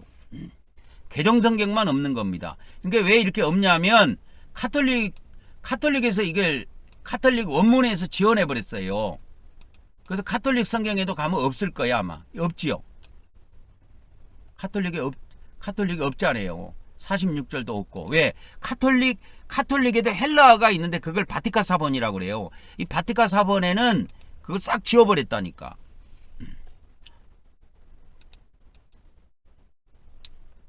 그래서 이제 그 천주교의 이와 같이 행위가 심판에 중요한 역할을 한다. 그래서 심판의 기준점을 잡을 때 믿음, 행위 2개를 잡았고, 개신교는 믿음 하나만 이걸 잡았는데, 이 천주교가 믿음과 행위라고 하는 2축으로 심판의 기준점을 잡은 것은, 그 성경적인 근거는 마태복음 25장 31절부터 46절까지 나오는 양과 염소 비유 때문에 그렇습니다. 여기에 보면 믿음이라는 말이 안 나오고 전부 다 행위로 돼 있어요. 양과 염소를 구분할 때. 그래서 굶주린 자에게 먹을 걸 주고 가난한 자들, 이렇게 돈 자들은 천국에 들어간다. 영생에 들어간다. 그렇게 돼 있어요. 그 다음에 그래서 천주교에서는 이걸 근거로 해서 선한 행위, 이 천국에 들어가는데, 영생에 들어가는 데 있어서, 천국에 들어가는 데 있어서 선한 행위가 중요하다. 그러면 반대로 악한 행위를 한 사람은 어디 들어가느냐? 이 양과 염소에 비해보면 악한 행위를 하는 사람들을 염소라고 해놨어요. 그리고 선한 행위를 한 사람을 예수님은 양들로 표현해놨고, 이 선한 행위를 한 사람을 양들이라고 이렇게 표현해 놨습니다. 그래서 이 염소들은 지옥에 들어가고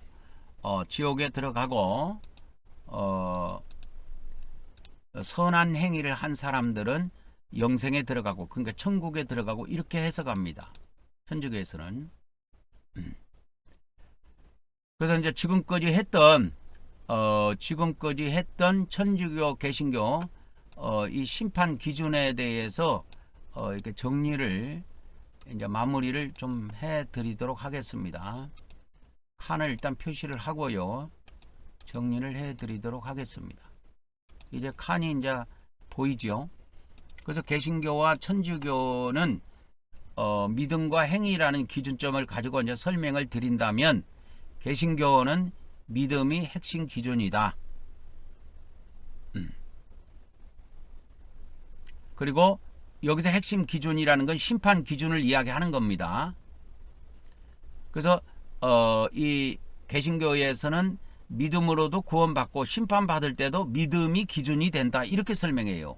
근데 성경에는 이게 행위가 심판받을 때 행위를 심판하는 거지 믿음을 심판하고 그러지 않습니다. 그래서 개신교회는 믿음 하나만 갖고 이렇게 심판의 기준점으로 주로 많이 이야기를 하는데 틀립니다.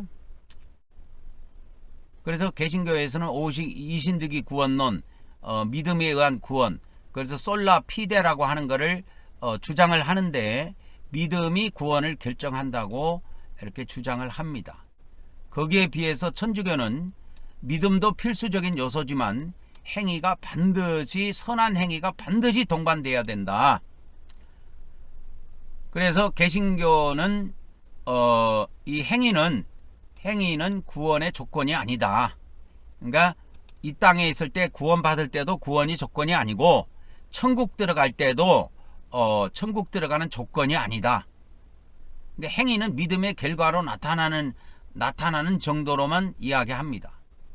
그러면 행위는 뭐냐? 개신교에서는 행위는 행위 심판을 통해서 우리가 그러면 하나님으로부터 어떤 불이익을 당하는 것이 아니고, 행위 심판을 통해서 우리가 선한 행위를 한 거에 대해서 하나님이 보상을 주신다, 이렇게만 이야기해요.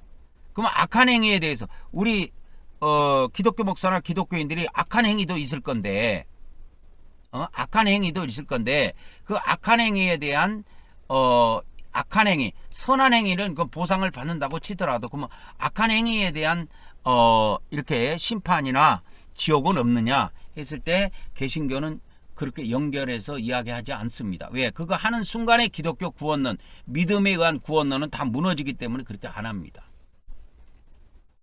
그러나 천주교는 행위가 구원의 조건에 포함을 시켜놨어요.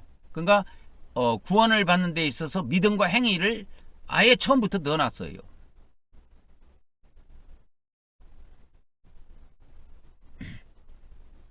그래서 이렇게 믿음으로 구원받은 이후에 선한 행위가 있어야 최종적으로 구원을 받는다고 천주교에서는 그렇게 강조를 합니다.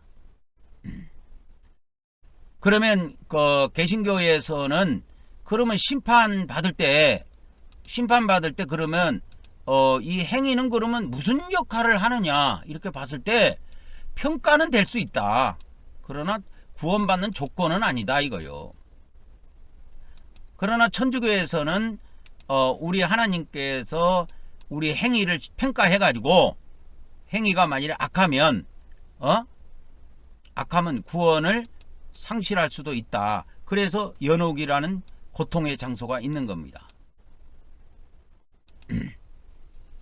근데 이제 이 천주교에서도 연옥을 죄를 정화하고, 깨끗지 못한 사람이 죄를 정화하는 데다가 초점을 맞춰서 설명하지, 이 연옥이 가서 죄값을 갚고 고통을 당한다, 그런 말은 잘 안 해요. 또 그러니까 이 성경에서 이야기하고 있는 지옥에 들어가서, 믿는 사람들이 지옥에 들어가서 거기에는 벌레도 죽지 않고 불도 꺼지지 않는 그 지옥에 들어가서 고난당한다고, 이 고통당한다고 이렇게 강조를 해야 되는데, 천주교에서 그걸 강조를 거의 안 하고, 연옥은 그냥 죄를 우리가 이 땅에서 지은 죄를 정화하기 위해서 깨끗하게 씻어내기 위한 과정이다. 여기에다가 초점을 맞춰서 설명을 합니다.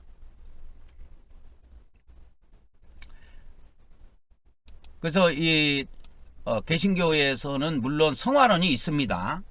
개신교에도 성화론이 있어요. 왜? 천주교 거 그대로 갖다가 뺏겨가지고 개신교 입맛에 맞게처럼 이 조직신학을 다 바꿔놨기 때문에 정화 이야기가 안 나올 수가 없어요. 천주교의 정화론이 있기 때문에, 성화론이 있기 때문에 개신교도 성화론이 있어요.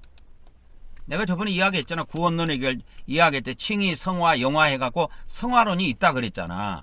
근데 개신교도 조직신학에 보면 이게 성화론이 과정론으로 되어 있어요. 그러니까 예수님 믿고 구원받은 다음부터 죽는 그날까지 거룩하게 살아야 된다고 말은 해요. 그럼 안 살면 어떻겠는데? 거기에 대한 답은 없어. 어느 교단에도 없습니다. 내가 그러면 목사가 거룩하게 안 살았어. 맨날 강화문에 나와갖고 뺄갱이를 잡읍시다 막 그런 이야기나 하고 막. 그렇게 해갖고 세속적으로 그렇게 살았다고 칩시다. 뭐 성화할 생각은 안 하고 세속적으로 목사가 그렇게 했다고 했을 때 그 성화를 안 한 거에 대한 그거에 대한 형벌은 없습니다. 우리 기독교는. 근데 천주교는 이 성화론이 똑같아요. 우리하고 개신교하고 똑같아요. 이게 성화론이 있습니다. 근데 이 성화론이 어떻게 생겼냐? 성화하지 않았을 때 형벌권이 있어요. 그 형벌이 뭐냐? 그거 연옥이라고 이야기하는 거예요. 연옥. 그러니까 이 성화론에서 그러면 성화가 됐어. 거룩해졌어. 그 사람은 천국이야. 거룩하게 안 됐어. 그게 연옥이야. 그러니까 행위에 대한 형벌이 천주교에는 연옥으로 나옵니다. 근데 천주교에서도 이 연옥을 이야기할 때 자꾸 죄가 정화될 수 있다고 이런 쪽에만 강조를 하지 이 연옥에 들어가서 이렇게 고통당하고 죄값을 다 갚고 갚는 거에 대해서 죄값을 갚는 거에 대해서 고통에 대해서는 별로 말을 잘 안 해요. 그래서 개신교 구원론은 성화론이 조직신학에 있습니다. 있어요. 이게 천주교하고 똑같아요. 왜? 개신교의 원래 조직신학이라고 하는 거는 천주교 거 갖다 뺏겨갖고 기독교 입맛에 맞게 바꾼 거기 때문에 똑같아요. 근데 개신교에서는 이 천주교의 성화론은 믿음과 행위로 돼 있어요. 믿음과 행위. 그러니까 개신교에서도 이 성화론을 이야기할 때 천주교에서도 두 개를 이야기한단 말이에요. 믿음과 행위. 그러니까 이게 개신교에서는 어떻게 이야기하냐? 믿음과 순종. 이게 행위를 살짝 이렇게 바꾼 거야. 순종으로. 골 때립니다, 여러분. 이걸 세밀하게 천주교하고 개신교 거를 비교해 가면서 이렇게 공부를 해보면 진짜 개신교 것이 간사하다라는 걸 알 수가 있어요. 개신교 이거 교리 만들어 놓은 것이 얼마나 간사하게 만들어 놨는가를 알 수가 있습니다. 이게 간신히 만든 것 같아. 내가 볼 때는 간신. 충신이 만든 게 아니고 간신히 만든 거야. 그래서 이렇게 믿음과 행위라는 말을 안 쓰고 믿음과 순종 이렇게 이야기합니다. 그러면 순종에는 뭐가 있느냐 했을 때 헌신과 봉사가 있다 이렇게 이야기합니다. 헌신은 하나님께 하는 거고 봉사는 사람한테 하는 거야. 헌신은 하나님께 하는 거고 봉사는 사람한테 하는 겁니다. 그때 근데 여기에서의 성화론은 믿음과 행위라 그랬지요. 믿음과 순종이 아니고 여기에서는 천주교에서는 믿음과 행위입니다. 행위예요. 그러면 천주교에서는 이 행위에 뭐가 있느냐? 선행하고 뭐가 있느냐? 성사. 성사가 먼저 나와야 되네. 성사하고 선행이 있어요. 그러니까 이 성사에 관련된 거를 헌신으로 바꿔버렸고 이 선행에 관련된 것을 봉사로 바꿔버린 겁니다. 기독교에서는. 이게 눈 가리고 아웅한 거죠. 그럼 믿음으로 구원 받았어. 그럼 순종을 안 했어. 헌신도 없고 봉사도 안 했어. 그럼 어디 들어가? 그 구원을 잃어버리지 않는다고 이야기해. 성화도 안 된 사람인데. 천국 들어간다고 이야기해.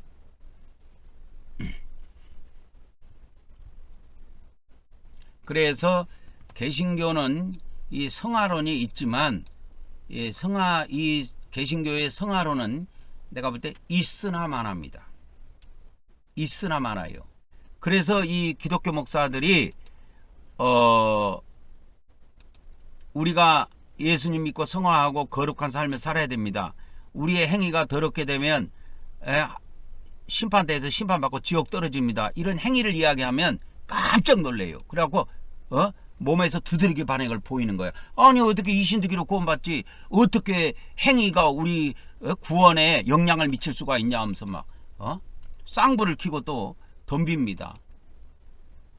그러니까 성경을 믿는 것이 아니고 그냥 기독교 교리 갖고 그냥 사는 사람들 같아. 그런 거 보면.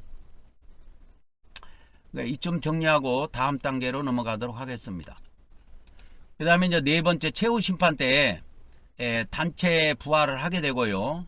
그 다음에 단체 심판을 받게 된다는 것이 이 앞전에 있는 것은 이제 개별 심판 이야기 한 것이고 이제 단체 심판에 대해서 좀 말씀을 드리도록 하겠습니다. 그러니까 개신교나 천주교 모두 공통점은 최후 심판이 있다라는 걸 다 인정해요. 그러니까 천주교에 그렇게 돼 있기 때문에 개신교는 따라가는 거야. 왜? 개신교는 원래 있었던 종교가 아니라니까. 개신교는 천주교에서 이게 새로운 싹이 난 거예요. 천주교에서 열받아 가지고 나온 거예요. 나와 갖고 종교를 하나 만든 것이 개신교예요. 그래서 개신교는 원래부터 교리가 있었던 것도 아니고 그냥 천주교 거 갖다가 그대로 쓸 거는 쓰고 바꿀 것은 바꾼 것 뿐입니다. 그래서 개신교 천주교 모두 천주교에서 최후 심판에 대한 심판을 이야기하기 때문에 개신교도 그대로 갑니다. 왜? 이거는 안 바꿨기 때문에. 그래서 최후 심판 때 모든 사람들이 부활을 하여, 그러니까 부활이 있다고 이렇게 하는 거예요. 부활해서 심판을 받는다고 그렇게 되어 있어요. 그래서 여기에서는 그래서 개별 부활이 아니고 단체 부활이에요. 그래서 단체 부활 이후에 단체 심판이 있다 이 말이에요. 그래서 이제 성경적인 근거가 있을 거 아니요. 그러면 그래서 요한복음 5장 28절 29절에 보면 무덤 속에 있는 자가 다 그의 음성을 들을 때가 오나니 선한 일을 행한 자는 생명의 부활로, 악한 일을 행한 자는 뭘로? 심판의 부활로 나오리라 해갖고 부활에 이렇게 두 종류가 나옵니다. 그래서 생명의 부활은 의인의 부활, 심판의 부활은 악인의 부활. 그래서 의인과 악인이 동시에 부활하여 심판을 받는다고 그렇게 그렇게 되어 있습니다. 보통 이것은 이제 기독교에서도 이거를 보통 백부자 심판 때라고 해요. 그러니까 아까 개별 심판 받는 거 있죠? 예? 개인 심판 받는 거. 개인 심판 받는 것은 그리스도 심판 때라고 하고 그러니까 단체 심판 있죠? 최후 심판.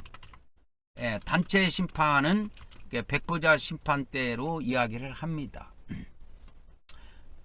저도 이렇게 정립을 해놨어요. 이게 제가 주로 이렇게 많이 쓰는 거예요, 이거는.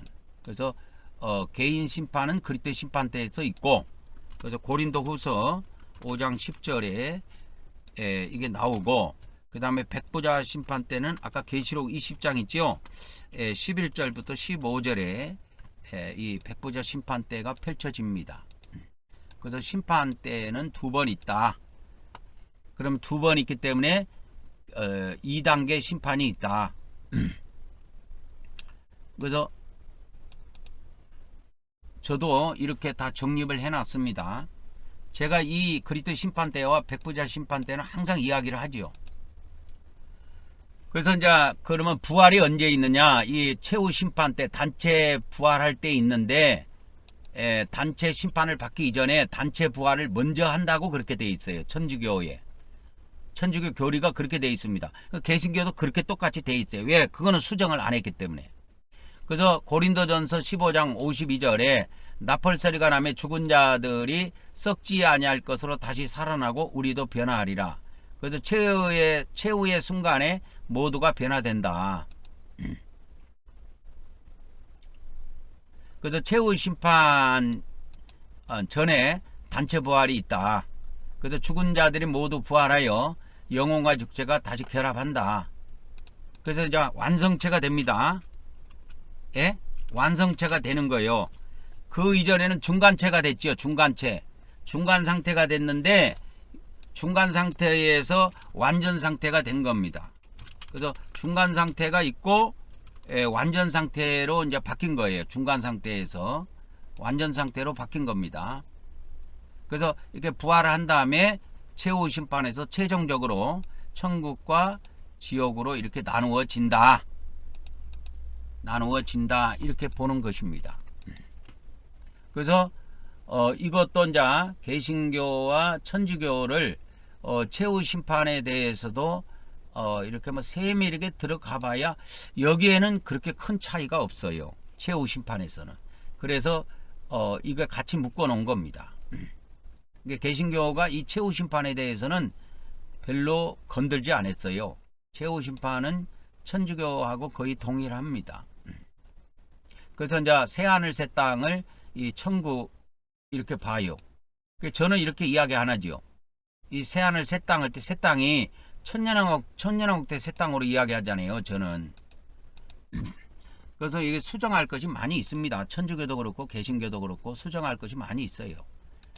그러면 이제 지금부터는 천주교와 개신교의 그 개인 심판 있지요. 개인 심판과 단체 심판 이거를 종합적으로 한번 정리를 하고 오늘 말씀을 마치도록 하겠습니다. 그러니까 천주교든 개신교든 개인 심판이 먼저 있습니다. 개인 심판이 먼저 있고 최후 심판이 나중에 있다. 그러면 이 개인 심판을 뭐라 그랬어요? 특별 심판이라고 그랬죠. 그 다음에 최후 심판을 일반 심판 또는 공동 심판, 요건 단체 심판 이런 용어들을 씁니다. 그러니까 이제 여기다가 이제 이 최후 심판, 최후 심판이 뭐냐? 최후 심판이 이게 단체 심판이다. 그리고 이거는 일반 심판이다. 이렇게 보통 자 한다 이 말이요. 이렇게 이제 부른다 이 말이요. 이렇게. 그런데 이 개인 심판은 뭐라 그랬죠? 개인 심판이라는 용어도 쓰지만 이게 사후 심판입니다. 최후 심판이하고 사후에 바로 이루어지는 심판이에요. 그래서 개인 심판은 일반 심판이 아니고 특별 심판으로 이렇게 보통 부릅니다. 특별 심판. 그래서 이걸 아셔야 됩니다. 그래서 요거를 위에하고 이렇게 맞추자면 이렇게 맞춰집니다. 그래서 개인 심판의 반대는 단체 심판이다. 사후 심판의 반대적인 개념은 최후 심판이다. 특별 심판의 반대적인 개념은 일반 심판이다. 그러니까 우리가 개인 심판을 받습니다. 이게 사후에 바로 이루어져요. 그래서 그 바울계시록에 보면 어떤 영혼이 죽어서 이렇게 7일 만에 하나님의 심판대 앞에 서갖고 심판받는 장면들이 이렇게 나옵니다. 날짜가 나온 것이 그거예요. 7일. 그래서 사후 즉각적으로 개인 심판을 받습니다. 각자의 믿음과 삶의 태도에 따라 즉각적인 운명이 결정이 됩니다. 이때 운명이 결정이 될 때 개신교는 천국과 지옥으로, 그리고 천주교는 천국과 연옥과 지옥으로 이렇게 달리 보지요. 그래서 최후 심판도 개신교도 있고 천주교도 있습니다. 그러니까 천주교 갖다가 개신교가 뺏겨서 썼기 때문에 수정하지 않는 이상 똑같이 나와요. 답이 이렇게. 그래서 이제 최후 심판을 이 단체 심판인데 천주교 개신교 공의 예수 그리스도 재림 시에 전 인류가 최후 심판을 받는다. 그래서 예수님이 재림할 때 최후 심판을 받는다. 모든 인간의 행위와 믿음이 드러나 영원한 보상과 형벌이 확정된다. 근데 예수님 재림할 때 최후 심판 받지 않습니다. 여러분, 예수님의 재림이 얼마나 있으면 있어요? 3차 세계 대전 이전에 예수님 재림이 있어요. 공중 재림이 한 머리 있습니다. 그때 최후 심판을 전 인류가 최후 심판을 받느냐? 안 받아요. 그래서 예수님이 지상 재림할 때 이 세상에 살아있는 전 인류가 또 이렇게 심판을 받는 것은 있습니다. 요한계시록에. 근데 그건 최후 심판이 아니에요. 그러니까 천주교가 이렇게 잘못 정립이 됐기 때문에 개신교도 그대로 잘못된 것을 그대로 지금 가지고 씁니다. 그래서 모든 인간의 행위와 믿음이 드러나 영원한 보상과 영원한 형벌이 결정이 된다. 영원한 보상과 영원한 형벌이 결정이 된다. 이게 최후 심판에는 영원한 보상과 영원한 형벌이 결정되는 건 맞아요. 그러나 예수님 재림 때 최후 심판이 있다라는 것은 틀립니다. 자, 차이점에 대해서 한번 설명을 해 드릴게요. 차이점에 대해서 한번 설명을 해 드립니다. 그래서 구원의 기준은 아까도 이야기했지만 개신교하고 천주교가 차이가 있다 그랬죠. 개신교와 천주교의 구원론의 차이가 있습니다. 개신교의 구원론은 오직 믿음으로 구원받는 겁니다. 솔라 피데입니다. 그래서 선행이라고 하는 것은 믿음의 열매이고 믿음의 결과이지 구원의 조건은 될 수 없다. 이렇게 개신교에서는 이야기를 합니다. 근데 천주교에서는 구원의 기준점을 믿음과 행위 둘로 다 봐요. 그래서 천주교에서 이 행위가 굉장히 중요한데요. 그래서 그들은 주일날 하나님 앞에 믿음을 가지고 나와서 예배할 때 이 성례를 꼭 행해요. 성례전을 굉장하게 중요시 여깁니다. 그래서 천주교회가 천주교인들한테 물어보니까 성찬을 하기는 하는데 주일날 하기는 하는데 일반 평민들은 떡만 먹고 포도주는 신부님만 마신다고 그러더라고요. 그러니까 믿음과 선행을 천주교에서는 구원 기준점으로 삼습니다. 근데 이 선행에 뭐가 있느냐? 성사가 있습니다. 이 성사가 성례전이에요. 그 다음에 덕을 쌓는 거, 덕스러운 행동을 하는 거. 그 다음에 이 고해성사하는 거, 회개. 이런 것들이 다 천주교에서는 선한 행위 안에 들어갑니다. 선한 행위 안에 들어가요. 그래서 천주교에서는 이 고해성사하고 성체성사, 기독교로 말하자면 성찬이라고 하죠. 이거를 굉장히 중요시 여깁니다.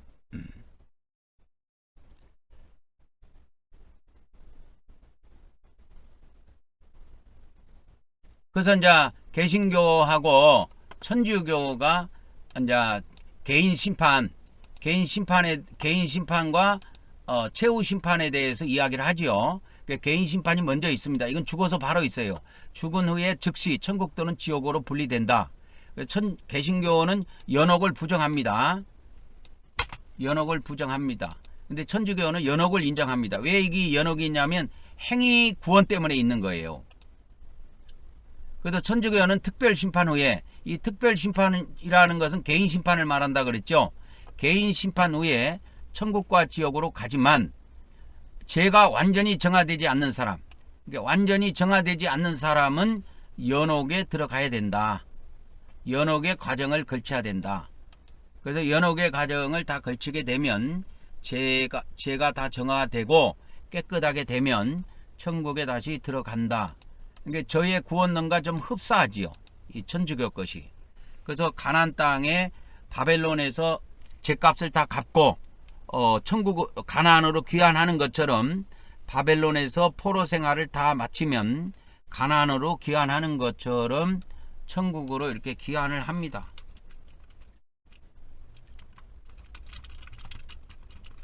가난으로 이렇게 귀환을 합니다. 그래서 이제 이렇게 돼 있고, 그 다음에 최후 심판에 대해서 이제 보고, 한번 보도록 하겠습니다. 최후 심판. 그래서 개신교에서도 최후 심판을 인정하고 있고, 천주교에서도 최후 심판을 다 이야기합니다. 개신교의 최후 심판은 믿음의 증거와 하나님의 은혜에 기초한 심판을 강조합니다. 그 다음에 천주교는 신자의 선행과 회개의 삶, 성례전, 선행, 이런 것들을 굉장히 중요시 여겨요. 그래서 이런 것들을 통해서 그리스도와 연합해서 우리가 점점 성화되어 간다. 그래서 천주교의 이 성화로는 믿음과 뭐예요? 믿음과 행위로 구성되어 있습니다.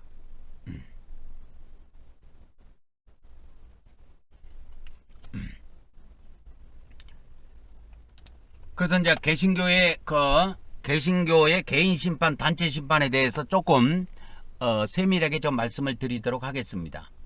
개신교의 그 개인 심판, 이걸 특별 심판이라 그랬죠. 이건 사후 심판입니다. 왜 사후 심판이냐면 사후에 바로 있는 심판이라고 해서 사후 심판이라 그래요.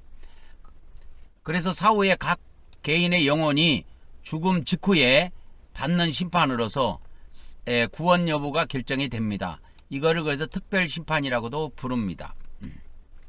그래서 구원의 기준점은 개신교는 믿음이라고 그랬죠. 솔라 피데라고 했습니다. 구원은 오직 예수 그리스도를 믿는 믿음에 의해서 이루어진다고 개신교는 교리를 만들어 놨기 때문에 성경이 어떻게 기록되어 있든지 그게 중요한 게 아니야. 개신교는 이렇게 밀어붙여 버립니다. 그래서 개인이 행한 선한 일이나 도덕적인 행위는 구원 자체의 기준이 아니고 진실한 믿음의 증거로 간주가 된다. 이 정도로만 행위를 봅니다. 그래서 이 개신교에서의 신학적인 근거, 첫 번째는 믿음의 우위입니다. 그래서 사람이 의롭게 되는 것은 로마서 3장 28절에 이것은 행위에 의해서 되는 것이 아니고 믿음에 의해서 된다. 그래서 믿음에 의한 구원이기 때문에 심판도 믿음에 의한 심판, 이렇게 보는 겁니다. 그 다음에 신학적인 근거 두 번째는 행위의 역할입니다. 그러니까 개신교는 믿음을 우위에 둬요. 그리고 행위는 믿음의 결과다, 이렇게만 설명합니다. 그래서 행위는 구원의 조건이 아니고 진정한 믿음이 이미 내면에 변화되어 나타나는 열매, 이 정도로만 행위를 봅니다. 그러니까 진정으로 믿은 사람들은 믿음의 열매가 나타난다, 그것이 바로 행위다, 이런 정도로만 보지 그런 것이 나타났다 안 나타났다 해서 구원이 있고 없고 이런 거에 대해 크게 신경 안 씁니다. 개신교는. 그러나 행함이 없는 믿음은 성경에 보니까 그 자체가 죽은 것이라고 하는 야고보서 2장의 말씀이 있으니 개신교도 행위를 이야기는 안 할 수 없습니다. 그러니까 이야기는 해요. 그래서 믿음이 있는 사람은 삶 속에서 이 행위가 드러난다, 이렇게 이야기를 하지요. 개신교의 최후 심판은 공동심판, 보편심판, 일반심판 이렇게 불러요. 이걸 단체 심판이라고도 합니다. 그래서 최후 심판은 개신교는 어떻게 되어 있냐면 세상 종말에 모든 인류가 한자리에서 받는 심판이다. 이걸 최후 심판이다, 이렇게 봅니다. 그러니까 요한계시록의 심판이라고 보면 돼요. 세상의 종말에 모든 인류가 한자리에 모여 받는 심판이다. 이 심판에서 개인의 구원 여부뿐만이 아니고 그동안에 행한 모든 행위가 드러나며 이에 영원한 보상과 영원한 형벌이 결정된다고 이렇게 이야기를 합니다. 그래서 이런 거를 이야기하는데 이게 성경하고 좀 안 맞는 것이 많아요. 왜 이 천주교에서 이 최후 심판의 개념이 이 잘못되어 있어서 그래요.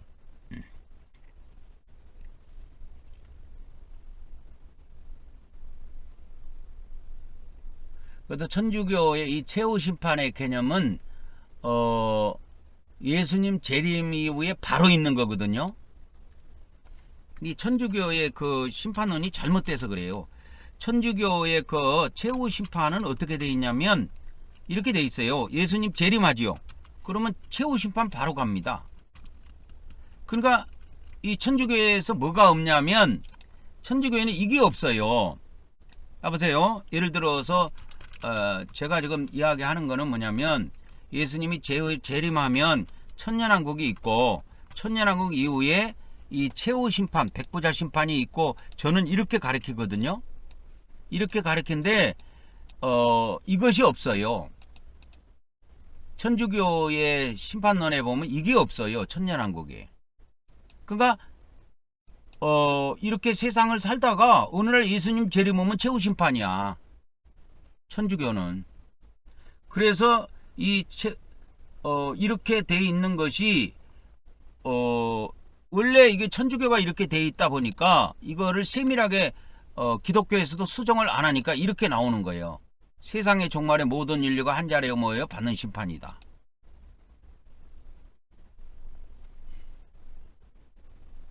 그래서 이제 그 개신교의 이 개신교의 뭡니까? 이 최후 심판 있지요?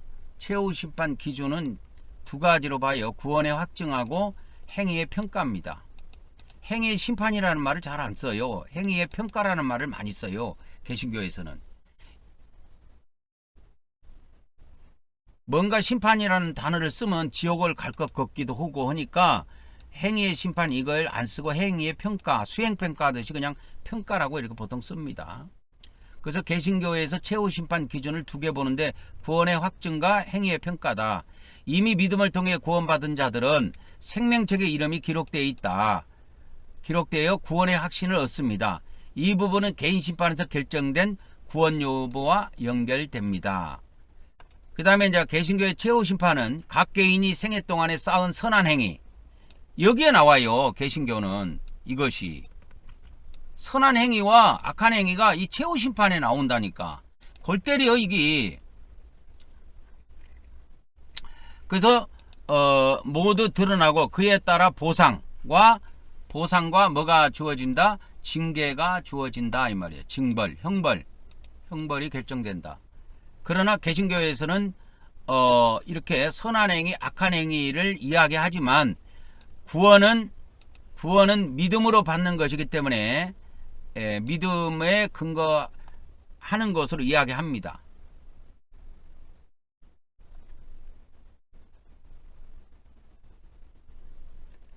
그래서 지금 제가 볼 때는 개신교도 그렇고 천주교도 그렇고 이 최후 심판론에 대해서는 이상하게 성경하고 뭐가 안 맞아요. 왜 그러냐면 천주교의 이 최후 심판론이 잘못되어 있어서 그래요. 이 천주교의 최후 심판론은 예수님 재림하면 바로 최후 심판으로 가게 되어 있습니다. 이게 핵심이에요. 천주교의 최후 심판론의 핵심은 이렇게 되어 있어요. 근데 제가 왕국복음을 지금 말씀 들어가기 전에 매일 왕국복음 조금씩 설명하잖아요. 거기에 보면 천년왕국이 오기 전에 왕국복음이 선포된다 그랬죠. 예? 왕국복음이 선포되잖아요. 왕국복음이 이렇게 선포된단 말이야.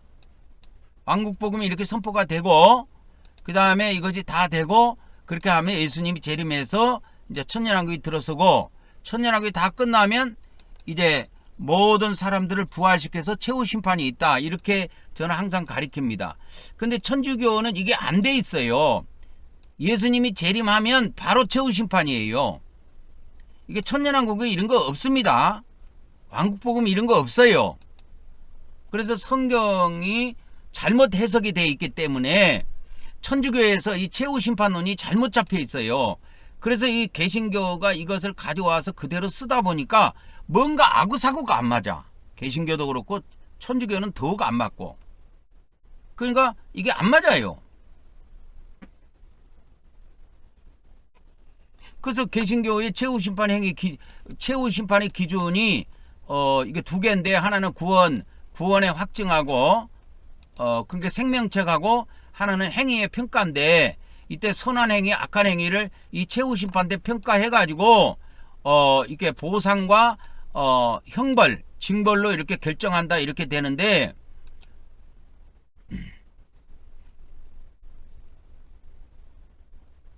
뭔가 좀 안 맞는 것들이 많이 있습니다. 그래서 이제 최후 심판의 그 이제 천주교에서 최후 심판의 그 근거로 양과 염소, 마태복음 25장에 나와 있는 양과 염소 비유를 써요. 그래서 양은 선한 행위를 한 사람, 염소는 악한 행위를 한 사람, 그러니까 행위를 기준으로 이렇게 설명을 합니다. 그래서 영생 영벌이 갈라진다고 이렇게 해요. 그래서 개신교도 그거를 그대로 갖다 쓰는 겁니다. 마태복음 25장 양과 염소에 대해서 이거를 최후 심판의 성경적인 근거로 개신교도 갖다 써요. 그래서 행위에 따라서 최후의 운명이 결정된다. 그래서 또한 요한계시록 20장 아까 했죠. 백보자 심판 때 그래서 생명책에 기록된 자들이 구원을 받는다고 언급하며 모든 행위가 드러나 심판을 받는다는 점을 이야기합니다. 그래서 이제 개인 심판하고 단체 심판, 개신교 거를 정리를 하자면 이 개인 심판의 구원의 기준은 믿음이다. 근데 성경은 행위를 갖고 심판하는 거지 믿음 갖고 심판하는 건 없다 그랬죠, 내가. 하여튼 뭐 봅시다. 기독교의 이게 내용을 봅시다. 예수 그리스도를 믿는 믿음을 통해 하나님의 은혜로 구원이 주어지지만 개인의 행위는 구원의 조건이 아니라 믿음의 진실성을 입증하는 증거 역할을 한다. 이 정도로 봅니다. 그 다음에 단체 심판은 어떻게 잡아놨냐면 개신교에서 믿음으로 구원받는 자들의 행위, 이가 보상의 기준이 된다. 그래서 보상을 받는 거에만 초점을 맞추고 있습니다. 그러나 예수님을 믿지 않는 자들의 행위는, 예수님을 믿지 않는 자들의 그 행위는 저주를 받아 지옥에 가는 것으로 설명을 합니다. 그래서 개신교에서는 여러분들이 기억할 것은 이거예요. 사후의 개인 심판의 기준은 믿음을 통해서다. 근데 성경에서는 믿음을 심판하는 것은 없다 그랬죠. 심판은 전부 다 행위 갖고 심판하는 거지 믿음을 심판하는 건 없습니다. 그러나 이제 개신교에서는 최후 심판 때에는 모든 행위를 심판한다. 또 이걸 또 이야기해요.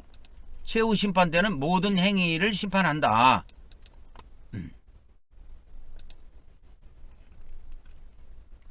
그래서 이제 이때 이제 상급이 결정된다. 그걸 이야기를 합니다.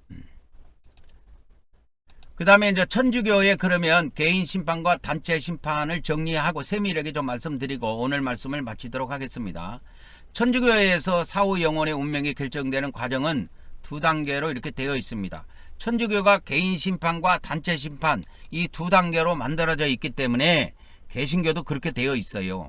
왜? 개신교는 먼저 있던 종교가 아니고 천주교에서 파생돼 만들어진 종교거든. 그래서 이제 천주교의 개인 심판을 보냐면 개인 심판이라는 건 뭐냐? 우리가 죽음 이후에 바로 각 개인의 영혼이 심판을 받는다는 그걸 이야기하는 겁니다. 그래서 이제 이렇게 심판을 받게 되면 어떤 영혼은 천국에, 어떤 영혼은 천국에 들어가고 어떤 영혼은 연옥에 들어가고 어떤 영혼은 지옥에 들어간다 해서 이 천국 지옥 연옥은 개인 심판과 관련된 것이다. 그래서 이제 이 개인 심판 기준을 천주교에서 이제 두 개로 잡는데 그것이 믿음과 행위입니다. 그래서 예수 그리스도를 믿고 하나님의 은혜를 받아들이는, 그래서 믿음으로 구원받은 것을 첫 번째 요소로 보고 있고, 두 번째 요소는 믿음으로 구원받은 사람은 선한 행위가 나타나야 된다. 믿음을 통해서 선한 행위의 삶을 살아야 되고, 성사, 그러니까 주일날 이렇게 성찬을 통해서나 또 고해 성사 등을 통해서 이런 거를 통해서 죄를 사함 받고 또 하나님의 은혜를 이렇게 수용하고 받는 이러한 일들이 필요하다. 그리고 이웃 사랑에 대한 실천, 이런 것들을 종합적으로 행위로 포함을 시키고 있습니다. 그래서 천주교에서는 기독교와 달리 단지 믿음으로 처음에도 믿음이고 심판받을 때도 믿음으로 이렇게 보지 않고, 천주교는 우리가 구원을 받는데 처음은 믿음으로 출발을 하지만 우리가 완전한 구원에 도달하려면 믿음과 선한 행위가 동반돼야 된다. 그래서 심판의 기준점도 천주교는 믿음과 행위로 되어 있습니다. 그래서 이 개인 심판을 받을 때에 한평생 동안 하나님께 받은 은혜에 어떻게 응답했는지 평가 기준이 되고, 믿음과 행위가 하나의 조화로운 전체로 판단됩니다. 그러면 천주교의 단체 심판, 이 최후 심판이라고도 하고 보편 심판이라고도 하고 일반 심판이라고도 합니다. 그래서 세상의 종말에 모든 인류가, 이 세상의 종말에 모든 인류가 이렇게 나와요. 세상의 종말에 모든 인류가 한자리에 모여 이렇게 감추어진 모든 내면의 의도와 이렇게 행위가 드러난다. 그래서 공개 심판이다.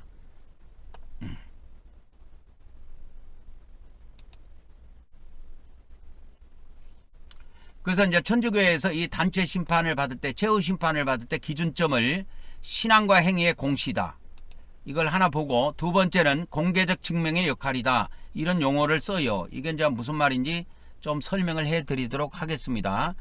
그래서 천주교에서는 단체 심판의 기준은, 첫 번째 기준은 뭐냐? 신앙과 행위의 공시다. 즉 최후 심판에서는 개인의 평생의 신앙생활과 함께 드러난 모든 행위와 선행과 악행이 공개적으로 평가를 받는다, 이렇게 이야기를 합니다. 근데 이것이 언제 드러나냐면, 여러분 성경에서는 이게 개인 심판 때 드러나요. 개인 심판 때 악행에 대해서 심판을 합니다. 그리고 단체 심판할 때 믿는 사람들은 선행에 대해서 심판을 해요. 그래서 지금 이 천주교도 이렇게 돼 있고 개신교도 이렇게 돼 있는데, 이렇게 성경의 심판에 대해서 잠깐 기준을 잡아줄게요. 그래서 기준을 잡아주면 성경의 심판에 대해서 조금 이야기해 드릴게요. 개인 심판할 때 뭘 주로 보냐면 악행을 심판해요. 그 다음에 단체 심판할 때 하나님께서 뭘 보냐면, 단체 심판할 때 선행을 심판해요. 성경은 이렇게 되어 있습니다. 그래서 우리 믿는 자들이 지옥에 들어가는 일이 있다니까. 이 개인 심판을 통해서 악행 때문에 지옥 들어가는 일이 있어요. 그런데 우리 믿는 사람들은 이 마지막 단체 심판 받을 때, 이 단체 심판은 마지막에 있습니다. 최후 심판 때 있어요. 마지막 날에 있어요. 이거는 이게 마지막 날에 있는데, 이건 선행에 대한 심판만 있어요. 그래서 3급 심판이라고도 불러요, 이거를. 그래서 이 심판은 상급 받는 심판이다, 이렇게 보면 됩니다. 그게 이것이 원래 가장 성경적이에요. 가장 성경적인 겁니다. 근데 일단 천주교 거 정리합시다. 그러면 천주교에서 단체 심판의 기준점 두 번째를 뭐냐면 공개적 증명의 역할이다, 이런 것을 했는데, 모든 비밀과 숨은 것이 드러나지 않을 것이 없다고 예수님이 말씀했지요. 모든 감춰진 것이 모든 숨겨진 것이 드러나지 않을 것이 없다 그랬잖아요, 마태복음에. 그래서 모든 비밀과 모든 숨은 행위가 드러나고 하나님 심판 아래에서 보상과 징벌이 확정이 된다. 확정이 된다. 이는 인류 전체의 하나님의 공의와 자비를 분명하게 보여준다, 이렇게 천주교에서 이렇게 정리를 했습니다. 그러면 이제 조금 보충해서 천주교의 관점에서 믿음과 행위의 상호 보완성에 대해서 조금 설명을 하고 오늘 말씀을 마치도록 하겠습니다. 그래서 천주교에서는 구원은 은혜의 선물이다. 그래서 구원은 오직 하나님의 은혜로 주어지며 인간은 그 은혜에 응답하는 존재다. 두 번째, 믿음의 실천. 그래서 이 믿음의 실천을 행위로 보는 거예요, 천주교에서는. 그래서 진정한 믿음은 반드시 선한 행위와 사랑의 실천으로 이어진다. 믿음이 행함과 함께 일하며 라고 하는 야고보서의 말씀처럼 성경의 원리에 이렇게 근거를 하고 있다고 이야기를 합니다. 그래서 개인 심판에서 평생의 신앙 고백과 함께 그 믿음이 구체적 행위와 사랑으로 나타났는지 이거에 대한 심판을 한다 이 말이에요. 그래서 이거는 이제 개인 심판에서 이루어지는 것이고, 최후 심판에서는 어떻게 보느냐, 천주교에서는 이 모든 내면의 의도와 행위가 완전히 드러나 하나님의 정의에 따라 보상이나 징벌이 이루어진다. 그래서 이제 천주교의 두 단계 심판을 간단하게 정리하면, 처음에 개인 심판, 특별 심판이 있죠. 이건 사후 심판입니다. 그래서 영혼이 육체가 죽은 다음에 영혼이 받는 심판입니다. 그래서 이때 무엇을 평가받느냐? 선한 행위, 믿음과 선한 행위를 바탕으로 평가받으며 이에 따라서 천국, 지옥, 연옥으로 갈라진다. 단체 심판, 최후 심판은 이제 모든 인류가 받는 심판이다. 부활을 해서 모든 인류가 받는 심판이다. 그래서 믿음의 열매와 모든 행위들이 공개적으로 드러나서 이제 심판을 받는 것을 이야기합니다. 그래서 천주교에서의 핵심은 구원도 그러고 심판도 그러고 구원의 기준점이나 심판의 기준점이 동일해요. 믿음과 행위다. 이것만 기억하면 됩니다. 개신교는 구원의 기준점, 심판의 기준점을 개신교는 믿음에다가 초점을 두고 있고, 천주교는 구원과 심판의 기준점 모두 다, 그러니까 구원의 기준점, 심판의 기준점 둘 다 믿음과 행위로 보고 있습니다. 그래서 오늘은 개인 심판과 이게 단체 심판에 대해서 말씀을 드렸습니다. 그러니까 좀 어렵기는 하지만 한번 듣고 또 내일 또 한번 듣고 이렇게 들으면 여러분에서 어려운 사람들은 한번 영상을 한번 더 들으시면 돼요. 그러면 다 정리가 됩니다. 다음 시간에 뵙도록 하겠습니다.